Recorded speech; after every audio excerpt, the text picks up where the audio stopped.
Chapter 3664. Just as the green-robed Xiaohua was about to speak to the scholarly cultivator Xiaohua's body suddenly moved. He circulated his cultivation method and forced out Fairy Jing's true yuan. The green-robed Xiaohua knew that Jade Archive Xiaohua had awakened. Everything was about to end.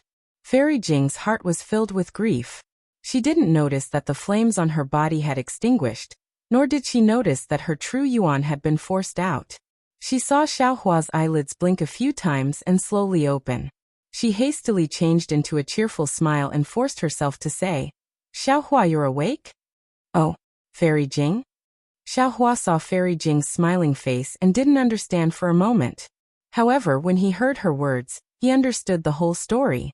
He glanced at her and said, Why are you here? Where is this place?" "Oh, this is the last great formation of the Jade Mountain. The last treasure has already been taken by Hua the Taoist," Fairy Jing hastily replied.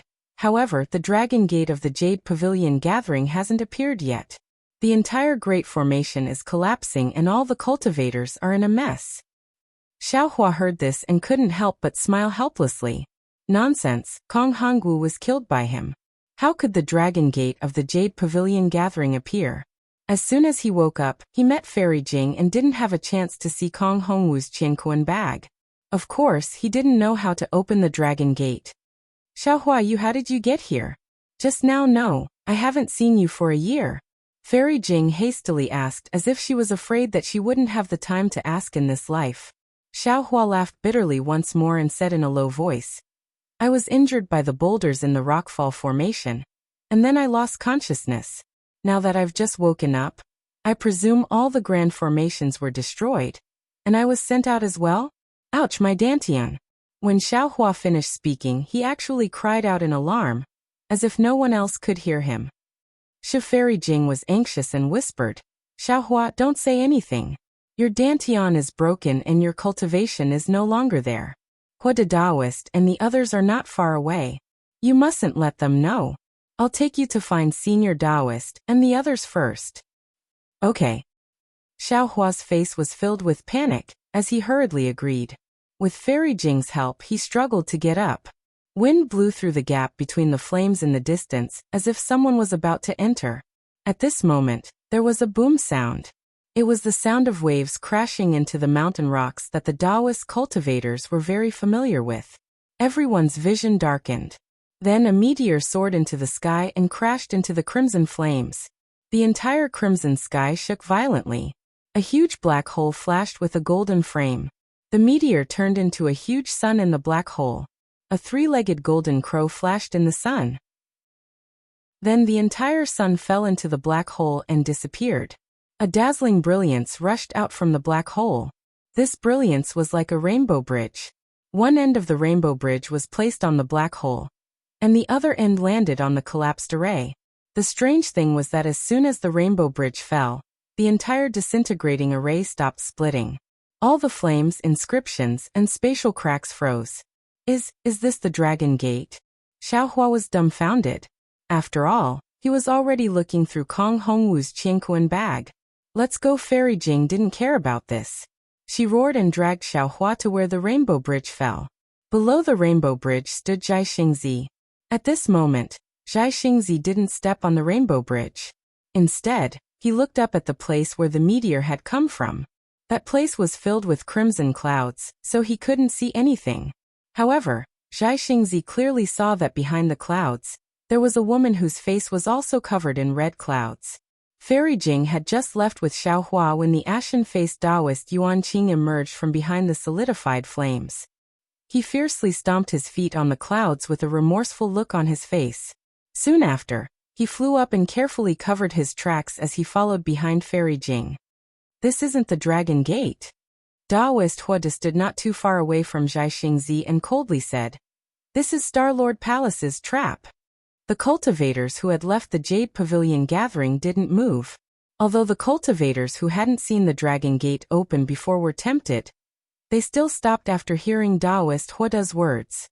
The entire world was silent. Not a single sound could be heard. Zhai Xingzi's eyes narrowed. He shifted his gaze away from the clouds and stepped on them as he sang. 1,000-year withered tree doesn't see water. A 10,000-year ancient well doesn't have ripples. Today, when the withered tree meets spring, the stagnant water ripples. My heart is firm. The onlookers were bewildered. Above the clouds, Gusuchiran bit her lips. Her face was so red that it seemed like it would drip water at any moment. She moaned, "Damn it. Although I don't know why I'm willing to give up everything for you, with your words, I'm satisfied to wander the world." Taoist Jiaxing, be careful. Taoist Huode seemed to be worried. Jiaxingzi wasn't afraid at all. He waved his sleeve and said, "You don't believe me, but I do. Who else wants to come up?" "I'm coming." At this time, Xiaohua flew over with Fairy Jing. Fairy Jing's face was also red and hot. She wasn't inferior to Gusuchiran, who was hiding behind the clouds. After all, she was carrying a male cultivator in front of so many cultivators. Although Fairy Jing was carrying Xiaohua, in order to cover it up, Xiaohua and Fairy Jing were holding hands. This kind of intimacy was really moving. "Okay, Taoist Xiao, please." Jiaxingzi laughed and waved his hand. Fairy Jing and Xiaohua passed through the crowd and landed on the Rainbow Bridge. Xiaohua. Taoist Huode bit his lips and fiercely looked at Xiaohua. An indescribable feeling arose in his heart. He couldn't help but want to fly up. "Oh, brother Xiao, you're still alive?" Zhang Daoran and Sun Kong were both doubtful. Seeing Xiaohua suddenly appear with Fairy Jing, they were pleasantly surprised and immediately flew onto the Rainbow Bridge. With Xiaohua here, they had an indescribable confidence. Taoist Xiao has come. The group of nascent soul cultivators and gold core cultivators behind Zhang Daoran were all boiling with excitement. Those who had seen Xiaohua's great display of invincible might within the rockfall formation all rushed onto the Rainbow Bridge one after another. Those who hadn't seen him before had long since been talked about by these cultivators to the point that calluses grew on their ears. Seeing Xiaohua, who was more powerful than Zhang Daoran and Sun Kong, leave, how could they still stay? Xiaohua. Taoist Huode clenched his teeth and also helplessly braced himself to fly onto the Rainbow Bridge. He knew in his heart that although this wasn't Kong Hongwu's Dragon Gate, since others had gone up, he couldn't not go up. However, he was still curious. What exactly was this Rainbow Bridge? If he was in danger, would Kong Hongwu help? The Rainbow Bridge didn't move and stabilized the collapse of the blazing fire formation. Jiaxingzi and the others rushed into the black hole and quickly disappeared. After all the cultivators had left, Gusuchiran also appeared from the clouds. She turned to look at the fire and debris under her feet and clapped her hands. A cloud fell from the sky, and a moment later, a woman in a Taoist robe flew out from the cloud. A broken star armor fell from the cloud. When Gusuchiran landed on the Rainbow Bridge, the Rainbow Bridge slowly shrank and disappeared into the black hole. Gusuchiran silently looked at the collapsing formation and frowned. She was very surprised. Kong Hongwu, where did he go? Could it be that something big happened to Star-Lord Palace? Right now, I'm afraid this is the best time for me to escape from Star-Lord Palace. When Gusuchiran's figure disappeared, the blazing sun formation began to boil and collapse again. There was indeed no one inside the formation, whether it was Taoist cultivators or Star-Lord Palace's immortal soldiers. However, Gusuchiran was wrong. She knew that the scorching sun formation was set by the immortal generals of the immortal palaces, the Confucian cultivators of Celestial Lord Hall. From Kong Hongwu to the Celestial Lord guarding the formation, couldn't pry into it. Thus, she boldly used the so-called peach zombie Li Meng to escape. However, she didn't know that after the Lianyao pot escaped, the formation under Yaotai Mountain had already collapsed and the connection between the sun, moon, and star formation was gradually disappearing. On the Yaotai Mountain, within the palace, Linghu Pairan was standing before the mirror with an indifferent expression. Although the things on the mirror appeared to be rather indistinct, Linghu Pairan was holding his chin with one hand.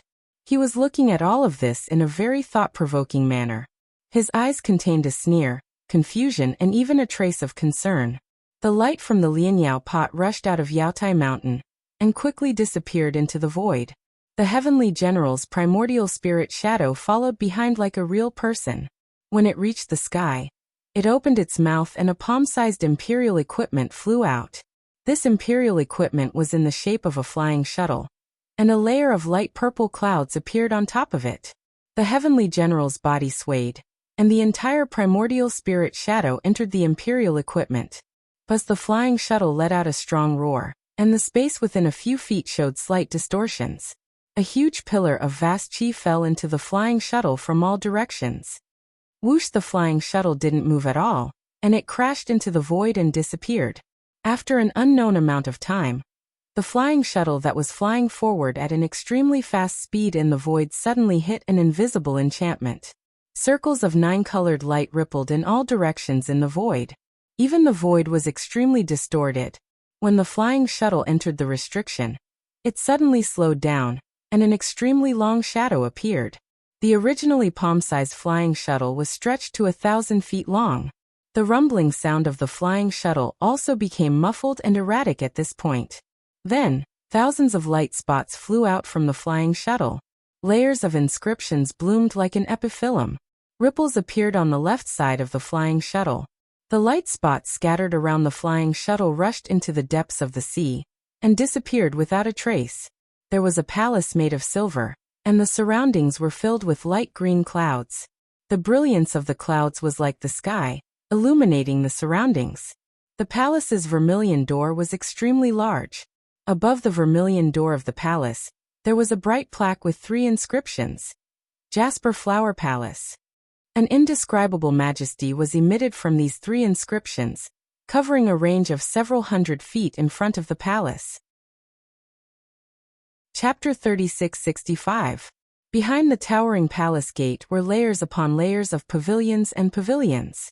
They were dazzling, exquisite, and majestic. In the clouds above the pavilions, colorful phoenixes danced gracefully, followed by hundreds of other immortal birds. Their cries entered one's ears. On the ground inside the palace, clouds were also rolling. They seemed to be evergreen immortal grasses. Immortal trees were everywhere, giving off a clear light and a delicate fragrance. In the palace, many young women dressed in palace dresses of various colors were holding jade bottles, rui scepters, and other things. They were flying around on auspicious clouds. Similarly, there were also many young children playing or weeding beside the immortal grasses. It was indeed the auspicious and aura of immortals. It seemed that everything was normal. At this moment, in an extremely secret pavilion in the palace, a strange brilliance suddenly flashed. Then, the crackling sound of firewood being roasted on a bonfire could be heard. Then, from the corridor outside the pavilion, a woman in her 20s flew in at an extremely fast speed. She was as beautiful as a flower, and her watery peach blossom eyes flashed with a seductive smile. When the woman saw the brilliance in the pavilion, and the bright clouds that were constantly gushing out from the noise, her face lit up with joy. But then, she frowned slightly and raised her left hand. Her fingers that were whiter than snowflakes quickly bent. In just a moment, the woman's face changed greatly. She almost cried out in surprise. "Why? Isn't there still a few hours left? Why did this thing suddenly fly back?" After saying that, the woman's face became ferocious, and the sweet smile disappeared in an instant. Then the woman flew to the pavilion. However, before she could get close, layers of tiny inscriptions gushed out from all over the pavilion, forming a huge chain armor. The chain armor shone brightly, and each ray of light was like a sharp sword, blocking the woman's path. Alas! The woman's eyes turned slightly, and then she seemed to have thought of something. She stepped on an auspicious cloud, rushed out of the pavilion, and flew directly to the palace gate of Jasper Flower Palace. Along the way, many palace maids stopped on their clouds and stood quietly to greet her. The woman looked hurried and didn't pay any attention to them at all, causing these palace maids to lower their heads and whisper to each other. After a while, the woman returned from outside the palace with a strange expression. She rushed into the depths of the palace and only stopped when she came to a small door. She lowered her cloud and took a deep breath. She walked to the door and lowered her head. Gu Xianyan requests to see the princess. After a while, a young and beautiful woman walked out of the small door and said with a smile, "Sister Xianyan, the princess is not in the palace today. If you have something to do, you can come in 3 days." Ah! Hearing this, Gu Xianyan's face changed and he begged, "Sister Xiajing, where did the princess go? Little sister has an urgent matter here. I want to report this to the princess as soon as possible. If there's any delay, I won't be able to keep my life. Hearing this, the woman's face turned serious and she asked anxiously, Xianyan, what happened? However, this was only said out of impatience. After saying this, the woman quickly said, Oh Xianyan, you don't have to explain it to me. Then she took Gu Xianyan's hand and comforted him. Don't worry, sister. It's only 3 days. The princess will be back soon, sister. You 3 days is 3 years, Gu Xianyan blurted out, but he didn't say it out loud. Hearing this, Yu Xiajing immediately understood. Of course, she also knew the key point. However, she still shook her head slightly. Sister Xianyan, it's not that I don't want to send a message to you. It's the princess who doesn't allow it. Yesterday, the princess went to the school of the Emperor Star with Princess Miao Miao. Do you think I can go to the school of the Emperor Star to send a message? Alas, hearing the school of the Emperor Star, Gu Xianyan immediately lowered his head and muttered, Princess Qingqing has always been at odds with the school of the Emperor Star. If I go to send a message, I'll be seeking death. Both of them will die. Which one do you choose? Yu Xiajing blinked and looked at Gu Xianyan. Gu Xianyan froze and then pondered. After a while he bowed and said, Thank you for your reminder, sister. Everything will be decided after the princess comes back. Yes, that's right. Don't be too anxious. Yu Xiajing nodded with a smile. Although I don't know what kind of task you're doing for the princess, there's no need to rush. However, since it's a task, there's a possibility that you'll screw it up. Then, I'll have to see how badly I screw it up. Imagine if I made any mistakes and how the princess will punish me. Actually, the princess empathizes with us the most. She won't be too harsh on us. Gu Xianyan smiled bitterly and said in a low voice, Actually, I'm not sure either. However, perhaps it's not as serious as I think. Elder sister, if the princess comes back, can you take a look at her mood before you inform this little sister? You're making things difficult for me. Yu Xiajing smiled even more bitterly. When has the princess ever come back with a smile from the school of the Emperor Star? Sister, you're just making things difficult for me. My life is at stake. Gu Xianyan begged. Sister, you must think for me. Sister Xianyan, go ahead. I'll remember this. Yu Xiajing smiled. Everything will be fine after the heaven's selection. Yes, thank you, Sister. Gu Xianyan squeezed out a smile. After Yu Xiajing entered the small door, he walked out of the small courtyard with displeasure on his face. Then he flew to the pavilion from before and waited there quietly. After a while, Gu Xianyan flew up from the ground again.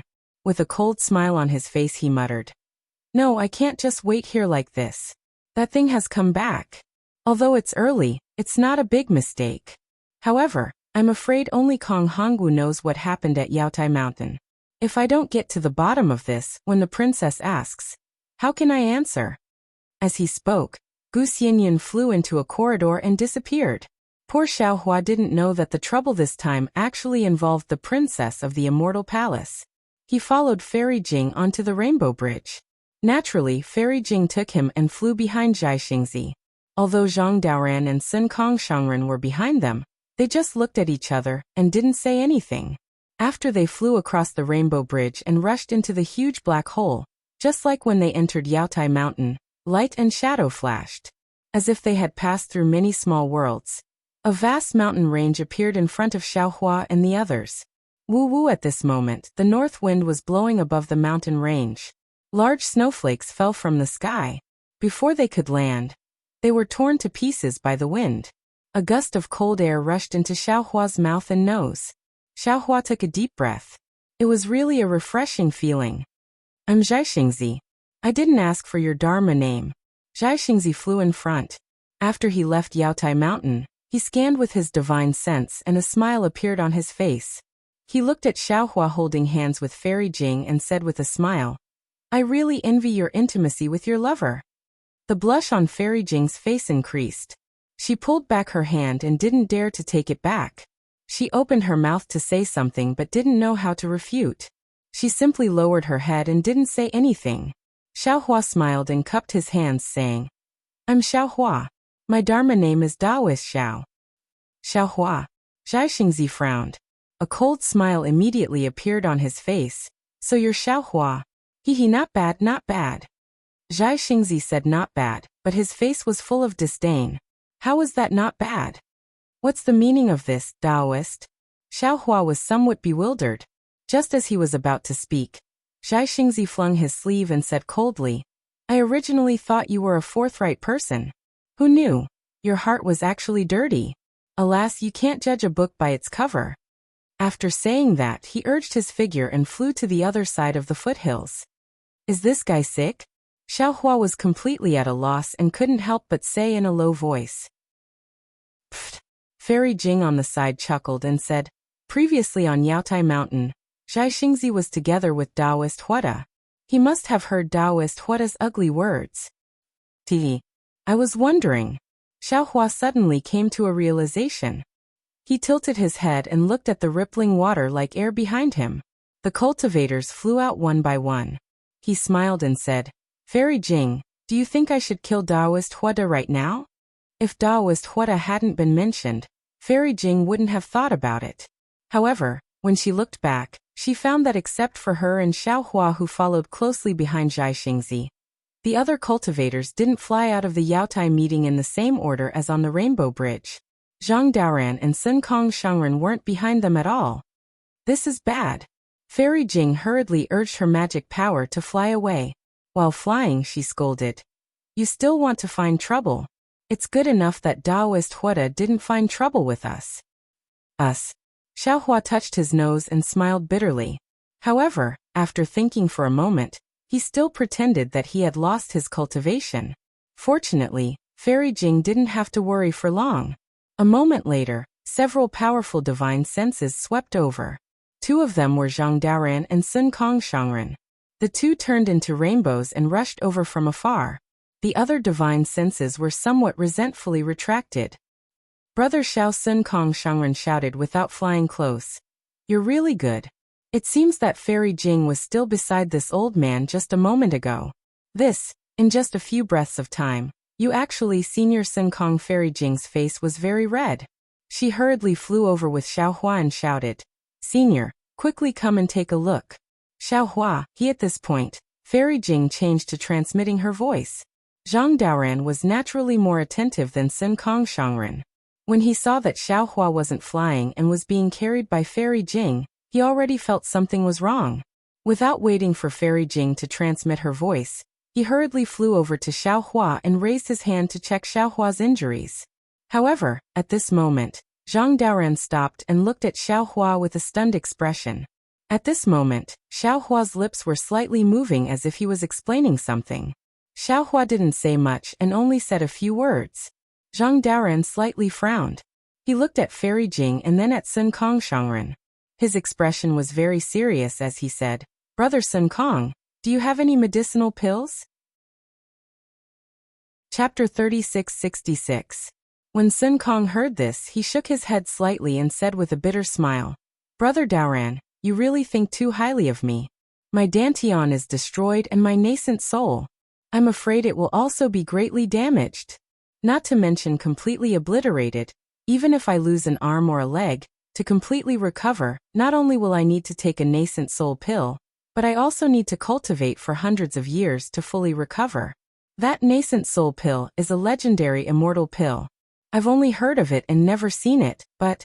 At this point, Sun Kong hesitated and said in a low voice, I know a secret recipe to use the nascent soul of a cultivator who just became a nascent soul.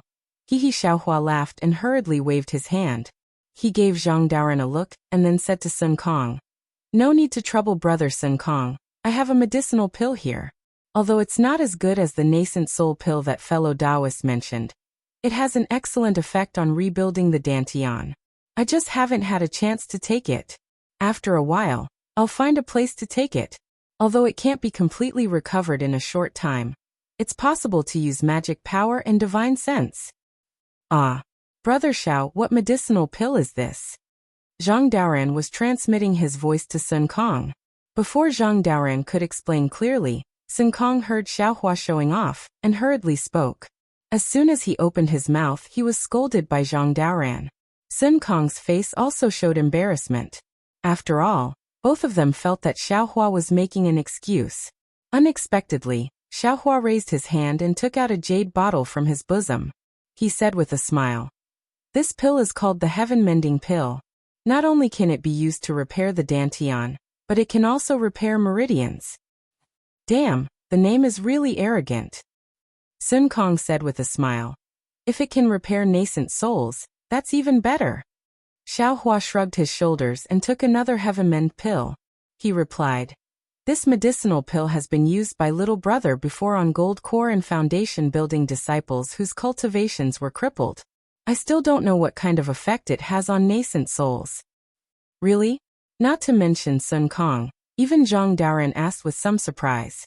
Xiaohua smiled and took out a few more jade bottles and handed them over. He said, "I'll give these two brothers some first. Thank you for your care on Yaotai Mountain." Hihi Zhang Daoren and Master Sun Kong laughed and caught it. They looked at each other, and there seemed to be something else in their eyes. Xiaohua, if you've consumed the medicinal pill, you should first find an abode to rest in. Once your injuries are slightly better, I'll ask the two seniors to send you back to Black Cloud Ridge. Fairy Jing had been holding Xiaohua back. Her previous anxiousness was a temporary measure, but now that there were two male cultivators, Fairy Jing could no longer act as a temporary measure. Now that Zhang Daoren and Sun Kong already knew that Xiaohua's injuries were fake, they naturally wouldn't expose it.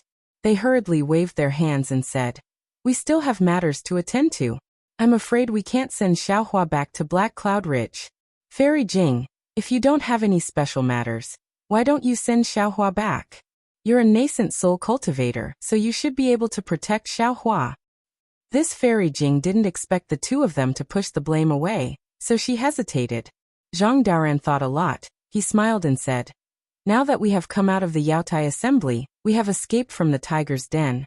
There is no need to be so anxious. As a matter of fact, the fellow Taoists who trained with us on the Yaotai mountain have all gathered here.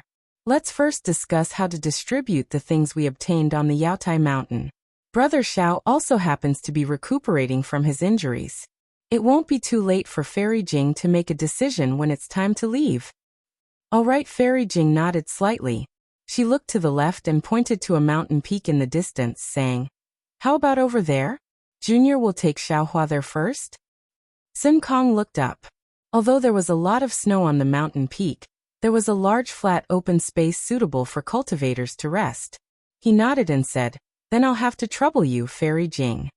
Fairy Jing flew away with Xiaohua. Sun Kong took out the jade bottle, looked at it for a moment, and whispered a few words to Zhang Daoren. Soon after, over 100 cultivators flew over from all directions. They were the Taoist cultivators who had gone through life and death with them at the Yaotai assembly a year ago. Even if Kong Hongwu was still alive, he probably couldn't believe that the Yaotai assembly he had painstakingly created to provoke Taoist cultivators to kill each other and weaken the power of Taoist cultivators had now become an opportunity for Taoist cultivators to get closer and cultivate feelings. Although it hadn't happened before, from today onwards, more and more cultivators had tasted the sweetness and began to form groups at the Yaotai assembly. When these cultivators saw Zhang Daoren and Sun Kong, they were still as respectful as they were at the Yaotai assembly. After greeting them, they stood quietly on the left in an extremely orderly manner. However, while many cultivators were standing, they also looked into the distance as if they were checking Xiaohua's movements. After less than an hour, Zhang Daoren looked around and said with a smile, "Fellow Taoists, thank you for trusting me and fellow Taoist Sun Kong, and handing over all our gains in the Yaotai meeting. We can't let you down. Now please come with us to discuss. We'll find a time and place, and we'll distribute our gains to you." Okay, the cultivators all smiled and said, "Seniors, you can come up with a plan. We believe in you." "That's not right." Sun Kong looked at the nearly 300 cultivators and said in confusion, "How come this old man doesn't remember there being so many people?" Haha, Zhang Daoren flew up and said with a laugh, "Those who can come are naturally Taoist cultivators. This old man won't mind. Brother Sun Kong, you don't have to worry about it." Okay, Sun Kong glanced at the crowd and said indifferently, "If you're sincere, this old man won't say anything. If you're half-hearted, Don't blame this old man for being ruthless. After saying that, Sun Kong followed Zhang Daoran and flew to the mountain peak. Everyone was magnanimous and didn't care about Sun Kong's words. They followed the two to the mountain peak. Naturally, Xiaohua wouldn't immediately meditate. Instead, he stood there with a smile on his face. All the cultivators flew in front of him, then landed and bowed. Every one of them had a respectful expression on their faces. Xiaohua was very humble. After returning everyone's greetings, he said with a smile, "This Xiao has never been good at socializing. Previously, after leaving Yaotai Mountain, I wanted to leave first. However, Brother Dao Ran and Brother Sun Kong stopped this Xiao, saying that the idea of the trade fair was this Xiao's idea, and that this Xiao must appear. This Xiao thought for a moment and didn't dare to agree. After all, this Xiao has his own matters to attend to. Moreover, these two brothers' characters and moral integrity are trustworthy. They definitely won't disappoint you. If this Xiao didn't go, it would be unnecessary." Zhang Daoran and Sun Kong glanced at each other and smiled bitterly. The two of them naturally wanted to invite Xiaohua to participate in the trade fair. However, they didn't expect that Xiaohua would refuse before they even opened their mouths. Apart from what Xiaohua said earlier, there must be some other misgivings. "Brother Xiao, you're wrong," Sun Kong hurriedly said. "Since this idea was yours, you have to take responsibility until the end. Even if you don't participate, you have to at least know how the trade is done, the time and place of the trade, and even the results of the trade, right?" "That's right. We hope that Taoist Master Xiao can also participate if you have the time." The cultivators looked at Xiaohua fervently. Xiaohua thought for a moment and nodded. "This Xiao has some injuries and needs to heal first. How about you two discuss it with your fellow Taoists first, and inform this Xiao when there's a result?" "Good." Exalted Master Sun Kong signaled Zhang Daoran with his eyes again, and he led the group of cultivators to discuss the matters of the trade. Zhang Daoran brought Xiaohua and Fairy Jing to a secluded place. Zhang Daoran didn't avoid Fairy Jing and said with a smile, "Brother Xiao, do you know how to refine pills?" "I do." Xiaohua nodded. Zhang Daoran's face revealed a happy expression and probed, "Was the heaven-mending pill refined by Brother Xiao?" "Yes," Xiaohua said concisely, putting Zhang Daoran's heart at ease. Good. Zhang Daoran said 3 times in a row and rubbed his hands. There are many fellow Taoists in the hidden immortal continent who can refine pills. Even this old man can only refine ordinary pills. As far as this old man knows, there isn't a single cultivator who can refine an immortal pill like the heaven-mending pill. Xiaohua smiled. He naturally understood what Zhang Daoran said. The cultivators of the hidden immortal continent had to rely on themselves to cultivate, whether it was refining pills or refining tools. However, because of limited energy, limited spiritual herbs, and limited materials, those who could truly become masters were naturally very few. Moreover, once they cultivated to foundation establishment, they had to prepare spiritual herbs for the dry separation pill, and familiarize themselves with the refining method. Once they cultivated to Jindan, they had to worry about the nascent pregnancy pill. How could they be distracted by other pills? Even if there were some rogue cultivators who didn't establish a country and wanted to make a living by refining pills and refining tools, it would be impossible for them to cultivate to the point of perfection by themselves, right? "Brother Daoran, if you have any errands, just say the word," Xiaohua said with a smile. Zhang Daoran waved his hand. "Let's talk about it in detail later. It's not appropriate to say it now." "Good. If Brother Daoran has something to do, this Xiao will definitely do his best." Xiaohua agreed. Moreover, after thinking for a moment, he waved his hand and took out a small Qiankuan pouch. He handed it to Zhang Daoran and said, "The pills inside are for Brother Daoran and Brother Sun Kong. You can distribute them as you see fit." Zhang Daoran took the small Qiankuan pouch and scanned it with his divine sense. He opened his mouth slightly and his face was full of surprise. Xiaohua was already used to Zhang Daoran's surprise. Without waiting for Zhang Daoran to speak, he handed over a rejuvenation pill and a heaven-mending pill to Fairy Jing. He said, "Fairy Jing, this Xiao has a few pills for female cultivators. They aren't considered precious, please kindly accept them." Fairy Jing pursed her lips and smiled. Generally speaking, women didn't care whether the things given by others were precious or not. What they cared about was whether others gave them things. Xiaohua didn't say what kind of pills he gave Fairy Jing. Fairy Jing's heart was immediately filled with sweetness. Fairy Jing reached out to take them, and carefully put them away in the Qianquan pouch. She lowered her head and said, "Many thanks, fellow Taoist Xiao." "No need to thank me, no need to thank me." Xiaohua blinked his eyes. "Just take it as my thanks for escorting Fairy Jing."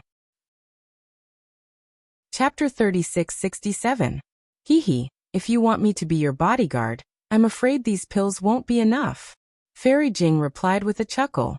Since Xiaohua wanted to cast a long line to catch a big fish, he naturally had to act well. Fairy Jing was a necessary person. Seeing Fairy Jing agree, Xiaohua laughed and clapped his hands. "Fairy Jing, you can name your price. If I have anything, I'll give it to you." Fairy Jing was overjoyed and acted like a spoiled child. Her eyes rippled with a smile. "I've been thinking day and night about entering the leaving body realm. I wonder if fellow Taoist Xiao can help me?" "No problem." Xiaohua agreed without hesitation. Seeing Xiaohua's seriousness, Fairy Jing hurriedly waved her hand. "Fellow Taoist Xiao, I'm just joking with you. No need to take it seriously. I'll be happy if fellow Taoists can give me some pointers on cultivation. I'm not joking," Xiaohua said seriously. Then he even looked at Zhang Daoran, who was smiling beside him. "Brother Daoran, we all have to face the out-of-body stage. Isn't it better to comprehend it together than to work behind closed doors?" "Well said, Brother Xiao." Zhang Daoran hurriedly gave a thumbs up and praised. "When Brother said you weren't going to participate in the trade fair, I was worried that Brother had some misgivings, and that we had some bad intentions. Now it seems that's not the case. Since that's the case, Brother Xiao, this old man will discuss something with you." Then Zhang Daoran transmitted a few words to Xiaohua.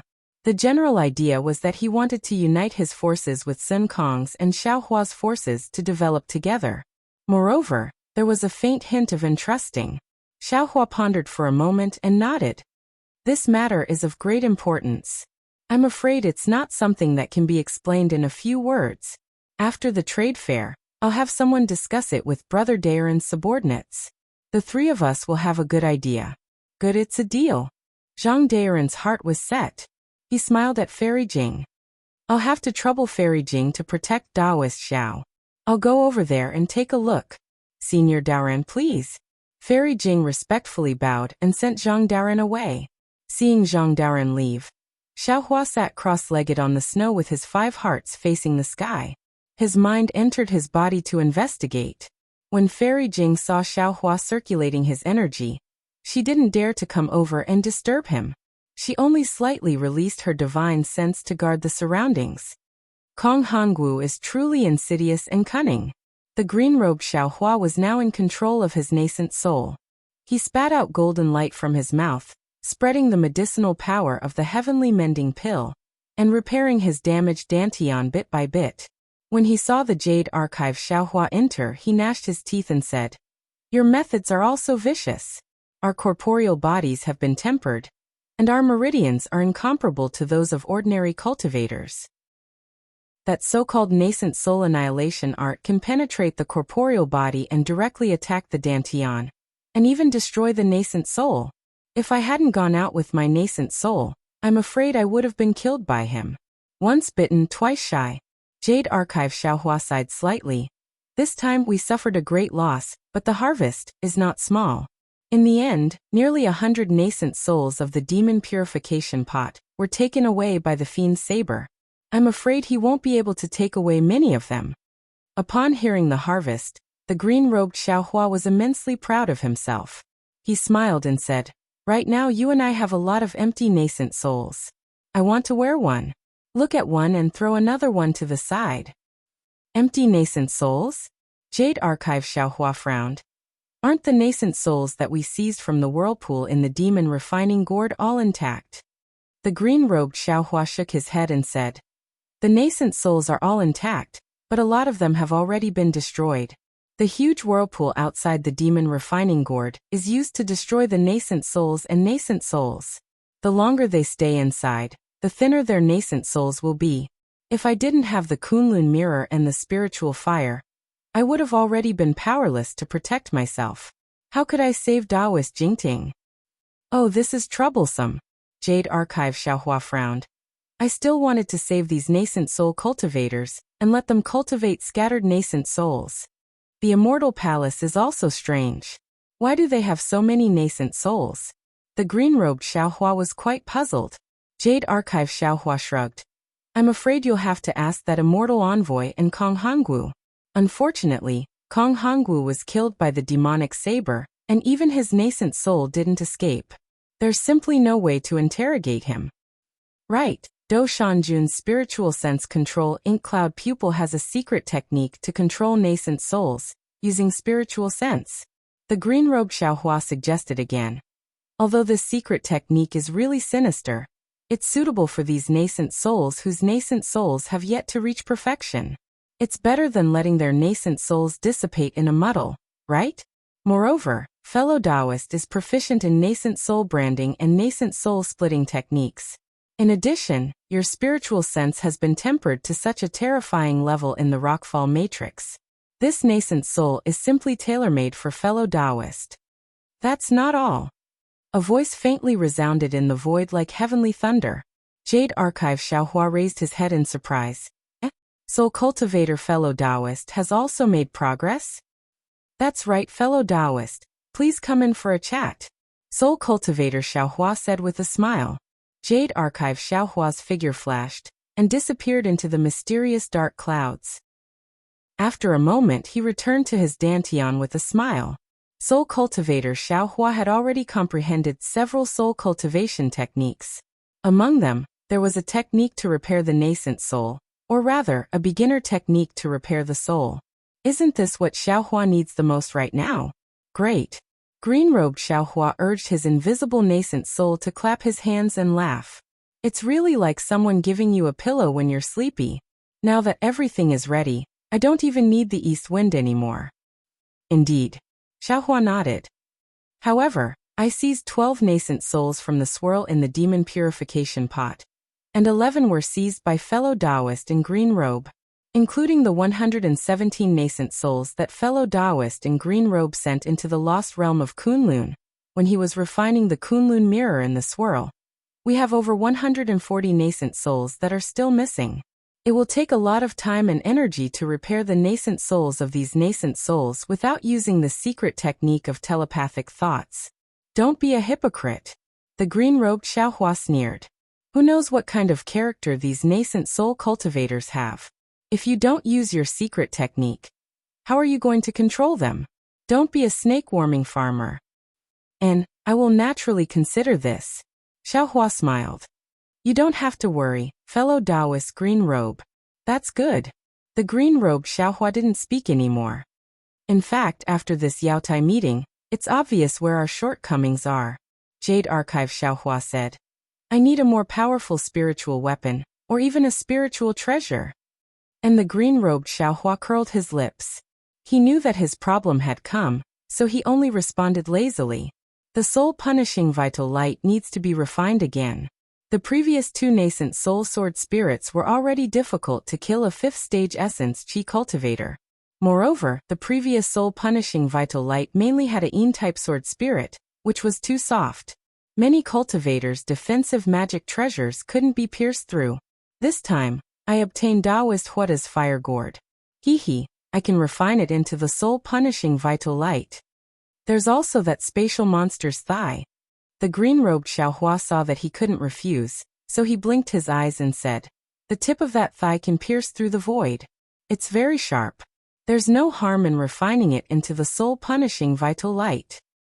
You only need to use the tip. Xiaohua knew that the green-robed Xiaohua's words were very reasonable. He thought for a moment and said, I feel that there are other uses for other places. Good. The green-robed Xiaohua clapped his hands. Just this little bit is enough. There's also the soaring dragon shears. Xiaohua said again. Previously, I felt that this thing was only half a piece, so I didn't want to refine it. I wanted to wait until I gathered all the pieces. Unfortunately, Even the last piece of the Kunlun mirror has been found, but this thing has no clues at all. Taoist green-robed, please refine it while you're at it. While I'm at it. The green-robed Xiaohua smiled bitterly. Does Taoist know how difficult it was for I to refine the Kunlun mirror? To tell the truth, if it wasn't a matter of life and death, I wouldn't have been able to refine it easily.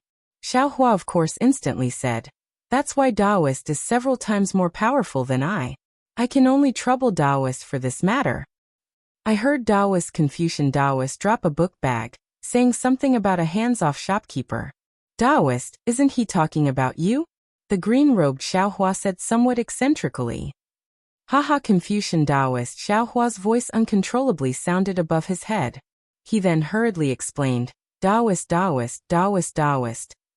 This isn't what I said, it's what the green-robed Xiaohua said himself. No matter.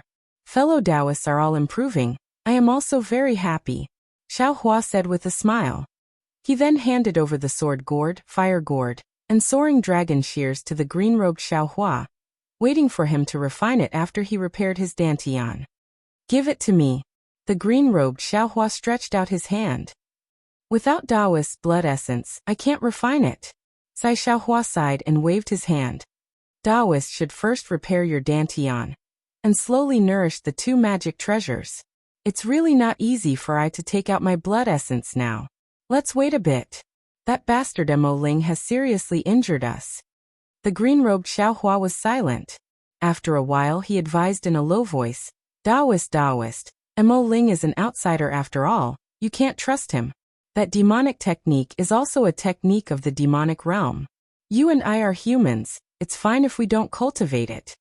Xiaohua smiled bitterly. Maybe before, but now I have been forced to do something beyond my ability. If I don't cultivate the demonic technique, I can't control the demonic saber. If I don't control the demonic saber, I'll always be in danger of being controlled by the demonic saber. Taoist, what do you think we should do? This demonic saber is also strange. That demonic dragon has clearly been swallowed into a demonic spirit. How can it still be so arrogant? Confucian Taoist Xiaohua gritted his teeth. Even I can't completely restrain it. Since it's a maggot in the bone, we can only slowly think of a way. Xiaohua said. Although this demonic saber is really powerful, and can kill a 5th grade elemental energy great grandmaster like it's a toy, the backlash is too strong. Actually, fellow Taoists, don't you all feel that everyone is a bit affected? Saint Sung once said. I reflect on myself 3 times a day. Am I not loyal to others? Make friends but don't trust them? Pass it down and don't learn it. Xiaohua's face turned cold. He asked, Confucian Taoist, have you never read it? Why don't you reflect on yourself? Why don't you understand yourself and create a grudge against Taoist Xiaohua?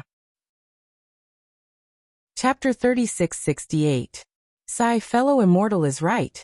The Confucian cultivator Xiaohua let out a long sigh. My Confucian cultivator's righteous qi is innately capable of suppressing devilish qi, but if it is corroded by a devilish spirit, the degree of damage is also several times greater than that of fellow immortals. This matter. I was wrong. It's best to correct your mistakes. The green-robed Xiaohua spoke first. Fellow Taoist, you've already given green-robe the magic tool of the Taoist sect. Shouldn't you also give my Confucian cultivator's imperial magic tool to me? The regretful Confucian cultivator Xiaohua asked for the imperial magic tool, as if he wanted to make up for his mistake. Jade Archive Xiaohua thought for a moment, then nodded and said, That's right, the imperial star spike and the imperial shield should be given to fellow Taoist. There are also some things for Confucian cultivators. These aren't urgent.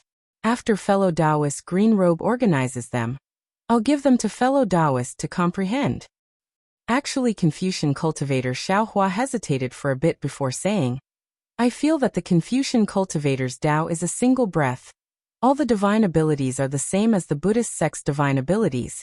There is still a gap when compared to the Tao sects. I will refine these imperial equipment, and will also help Immortal Friend fight your enemies, but Immortal Friend shouldn't expect too much. I naturally know this. Jade Archive Xiaohua cupped his hands and said, All right, let's not talk about this anymore. After this calamity, We all have to learn from our mistakes. The path of cultivation is really too long. I hope that everyone can reach the peak. Haha, I've reached the peak. Doesn't that mean you've also reached the peak? The green-robed Xiaohua smiled, and then said to the scholarly cultivator Xiaohua, Scholarly cultivator Xiaohua, you shouldn't covet Kong Hongwu's Qingkuan bag. Although I have been recuperating and haven't carefully examined it, I can roughly see that in addition to the star card and other things Kong Hongwu cultivated, most of it is my Dao sect's magic treasures and cultivation methods. It was most likely the body he had collected in the hidden immortal continent. On the other hand, the cosmos pouches of the other 3 star lords have quite a few good items. Speaking up to here, the green-robed Xiaohua looked at the Jade Archive. Xiaohua said, That's right, fellow Taoist Jade Archive. Within Kong Hongwu's Qingkuan pouch, there are indeed a few good items from my Dao sect. There are even many secret techniques. There is a jade box with a lot of runes on it. Those runes are the talismans of the Dao sect, and there is definitely something strange inside. Fellow Taoist, why don't you go take a look? Alright, I understand. When Jade Archive Xiaohua heard that Kong Hongwu's Qingkuan bag didn't have many things from Star-Lord Palace, he lost interest and nodded slightly. I will go take a look now. Hehe, farewell, fellow Taoist. The green-robed Xiaohua cupped his hands and said with a smile. Xiaohua waved his hand, and with a flicker of his figure, he appeared in the space. After looking at Kong Hongwu's cosmos sack, he reached into it and took out a jade box. Sure enough, just as the green-robed Xiaohua had said, this jade box was overflowing with extraordinary splendor, and there were countless strange runes on it. These runes were very simple, and Xiaohua couldn't recognize the Jade Archive. However, this did not hinder Xiaohua. He casually opened the jade box and countless runes flew out from the jade box, turning into specks of light that floated in the air. As the runes dissipated, boom, with a low rumble, several auras of awe-inspiring auras rushed out of the jade box. This is Jade Archive. Xiaohua frowned slightly, looking at the 5 strange imperial equipment that rushed out of the jade box. His heart was indescribably strange. Kong Hongwu is the palace lord of Star-Lord Palace, and he himself is a Confucian cultivator. Why did he seal these 5 imperial equipment with Dao talismans? While thinking, Jade Archive Xiaohua waved his hand, and one of the imperial equipment that was faintly connected flew out and landed in his hand. This was a fist-sized ochre imperial equipment, and when it landed in his hand, it gave off a warm feeling. Moreover, this imperial equipment's texture was very solid, and it was engraved with mountains and rivers, flowers, birds, fish, insects, and other things, giving off an indescribable feeling of heaviness. Looking at the Jade Archive, Xiaohua didn't know what to do, so he took out another one. After a while, Jade Archive Xiaohua looked at the 5 imperial equipment. These 5 imperial equipment were obviously a set. It was just that the shapes were different, and the shapes were also strange. Some were like worms, some were like eagles, and some were like bears, and so on. These 5 imperial equipment. I'm afraid they're not simple. Jade Archive Xiaohua sneered. The Star-Lords of Star-Lord Palace are all criminals of the Immortal Palace, and Kong Hongwu himself probably isn't that strong. He racked his brains to collect these imperial equipment to curry favor with the people of the Immortal Palace. And perhaps it's that so-called immortal emissary. No matter who he wants to show filial piety to, these things have fallen into Ai's hands, and I'm afraid they'll never see the light of day again. Immediately, Jade Archive Xiaohua threw these imperial equipment back into the jade box, casually throwing them into the pile of imperial equipment and magic treasures. And then his figure swayed, entering the inside of the space. After a long time, Xiaohua opened his eyes, and the first thing he saw was Fairy Jing's concerned gaze. Although Fairy Jing wasn't close to Xiaohua, her eyes were overflowing with emotions as she watched Xiaohua's movements without blinking, fearing that Xiaohua would have any abnormalities. When Xiaohua suddenly opened his eyes, Fairy Jing was rather surprised. She didn't have time to move her eyes away, and their eyes met. Seeing the concern in Fairy Jing's eyes, Xiaohua sighed in his heart, and he had an impulse to tell her the reason for this matter, or simply let her go back, and he would leave alone to see what Taoist Yuan Qing was plotting. But after thinking about it for a moment, he realized that aside from Fairy Jing, he really couldn't find a suitable cultivator to follow him. If he left, there would be a huge flaw. So Xiaohua stood up and smiled at Fairy Jing, who was hastily avoiding his gaze, and said, Fairy Jing, I have something to tell you. Fellow Taoist Xiao, please speak. Fairy Jing was clearly somewhat absent-minded. If one day you discover that this Xiao is deceiving you about something, please don't blame this Xiao. This Xiao has his own difficulties. In fact, these words were quite obvious. If it was under normal circumstances, with Fairy Jing's pure heart, she would definitely be able to hear it. Unfortunately, this woman was currently a part of the situation, so how could she distinguish it? She hesitated for a moment, and then a trace of sadness appeared between her brows, as if she was thinking of something else. Xiaohua's heart thumped. Just as he was about to explain, he heard Zhang Daren's loud laughter again.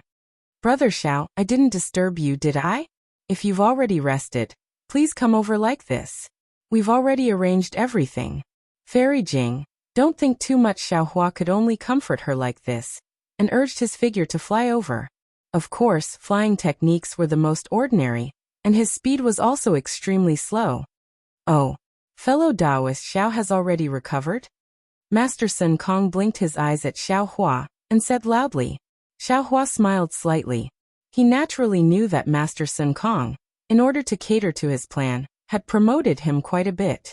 Presumably, his heroic deeds in the Rockfall Matrix had also been exaggerated by him. Sure enough, when Master Sun Kong accompanied Xiaohua in front of everyone, all the cultivators respectfully bowed and said in unison, Greetings, Taoist Xiao. Fellow Taoist Xiaohua hurriedly returned the greeting, and with a wave of his hand, everyone felt a flash of Xiaohua's profound magic power, and the respect in their eyes became even more intense. Brother Xiao, this is the constitution that we've discussed. If you have time, take a look. Zhang Daoran took out a jade eye from his bosom, and handed it over to Xiaohua. The time is set to be 3 years later. Moreover, all the things that we've obtained in the Jade Pavilion conference this time, except for the 2 treasures, will be recorded in it to show fairness. Good. Xiaohua nodded. We Dao sect cultivators don't have a good reputation in the hidden immortal continent. First, it's because Confucian cultivators exaggerate, and second, it's because our Dao sect's cultivation method is different from Confucian cultivators and Buddhist sections. We have a great need for spirit pills, spirit herbs, and cultivation methods. Sometimes, we have no choice but to do some things that corrupt our conscience. These things are admittedly done secretly, but there will always be a time when it's exposed. There's an old saying, the heavens are watching what people do. This Xiao doesn't dare to ask you fellow Taoists for anything. I only ask you fellow Taoists to think about your own conscience when you do things, and think about the heavens above your head. Brother Daoran and Brother Sun Kong have done extremely well. The word fairness is easy to say, but it's difficult to do. The 2 fellow Taoists actually put this word in front of your head. Presumably, all of you fellow Taoists are convinced in your heart. Leaving the treasures you've obtained with other fellow Taoists is also a relief. If this Xiao has the opportunity 3 years later, I'll definitely go and participate in the conference at that time. Once Xiaohua's words came out, the several hundred cultivators had different expressions on their faces. Some looked pensive, some looked disapproving, and even some looked disdainful. Xiaohua naturally didn't feel that his words could change everything. He already felt pretty good that he was able to seize this opportunity to speak his mind.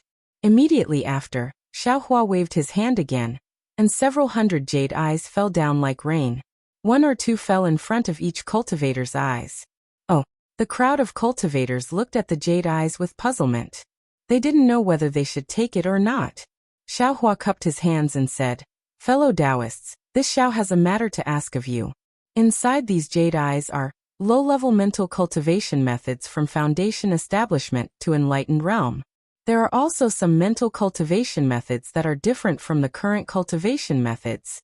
This Xiao hopes that you fellow Taoists can take these jade eyes back, or pass them on to your own disciples, or gift them to the later generations of Taoist disciples. Of course, if you fellow Taoists can copy them and gift them to Confucian disciples with potential, this Xiao will be even more grateful. Ha ha ha, that's easy. When Master Sun Kong heard this, he flicked his big sleeve and took the jade eyes in front of him. He said with a smile, This old man will let the disciples make 10,000 copies and pass them on to other low-level disciples. Hee. I also have no problem. When the crowd of cultivators heard this, they naturally agreed without hesitation. It was just helping Xiaohua distribute the cultivation methods. It was simply a matter of lifting their hands. Many thanks, fellow Taoists. Xiaohua was overjoyed. He raised his hand and saluted everyone. Then the crowd of cultivators chatted with Xiaohua for a while, trying to get familiar with him, and flew away respectively.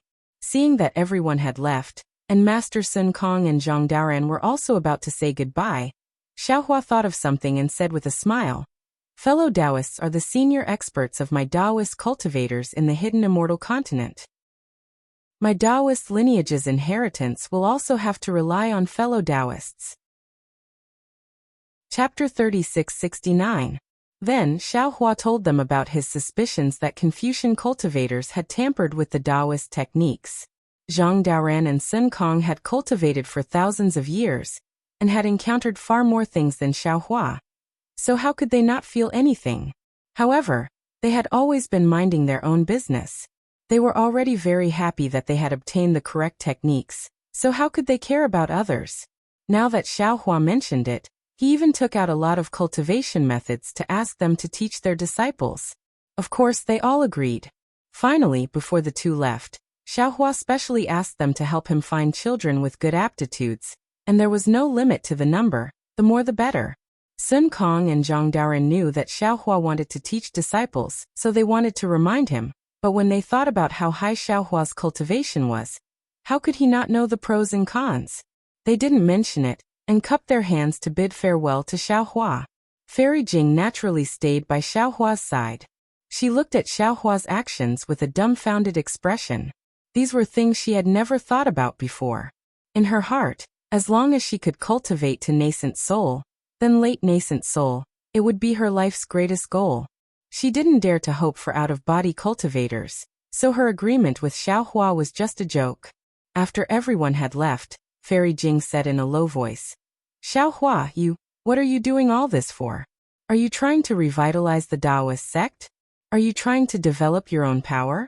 Is it because your power isn't enough, so you don't want to become sworn brothers with Sun Kong and Zhang Daoran?" Speaking of sworn brothers, Fairy Jing couldn't help but think of Xiaohua's famous words, and her face flushed. If you're talking about revitalizing the Taoist sect, this Xiao's power isn't enough, Xiaohua said with a smile. Then just think of it as developing my own power. Although this Xiao's cultivation is good, I don't have many disciples under me, and many of them are good and bad. So it's like that. Fairy Jing nodded, but she understood that just developing her own power didn't need to be so troublesome. This is a great man. Fairy Jing couldn't help but praise in her heart. Xiaohua didn't know that he was so great in Fairy Jing's heart. He waved his hand and said, "Let's go, this Xiao still has some things to do. You have to escort this Xiao." Of course Fairy Jing smiled and was abnormally quiet. "Oh, actually," Xiaohua thought for a moment and finally said, "I didn't suffer such heavy injuries." "Nonsense," Fairy Jing said angrily. "I'm the only one who knows about your injuries. Your nascent soul is damaged, and your dantian is damaged. Why don't you release your nascent soul for me to see?" Xiaohua sweated. Even if his nascent soul was in perfect condition, it still couldn't be seen by others. He raised his hand, wanting to cast a spell, but right now he didn't have any magic power in his body, so he could only cast Confucian cultivation techniques. Forget it, this Xiao's nascent soul isn't wearing any treasured armor. Xiaohua shrugged helplessly. Cheeky. The corner of Fairy Jing's mouth curled up as she spat again. Her expression was one of joy. After flying with Xiaohua for a while, Fairy Jing was somewhat bewildered and said in a low voice, "Fellow Taoist Xiao, you want to go to the front of Yaotai Mountain?" "Yeah," Xiaohua said with a smile. This Xiao still has 2 new disciples there, and this Xiao still has some trivial matters to attend to. Fairy Jing advised, "Fellow Taoist Xiao, this time's Yaotai Mountain gathering was really strange. I feel that, besides the strange treasure that Kong Hongwu mentioned, there must be something else that we don't know about. In particular, in the end, the dragon gate of the Yaotai Mountain gathering didn't appear, And that so-called Rainbow Bridge was even more strange. It's better for us to leave Yaotai Mountain as soon as possible.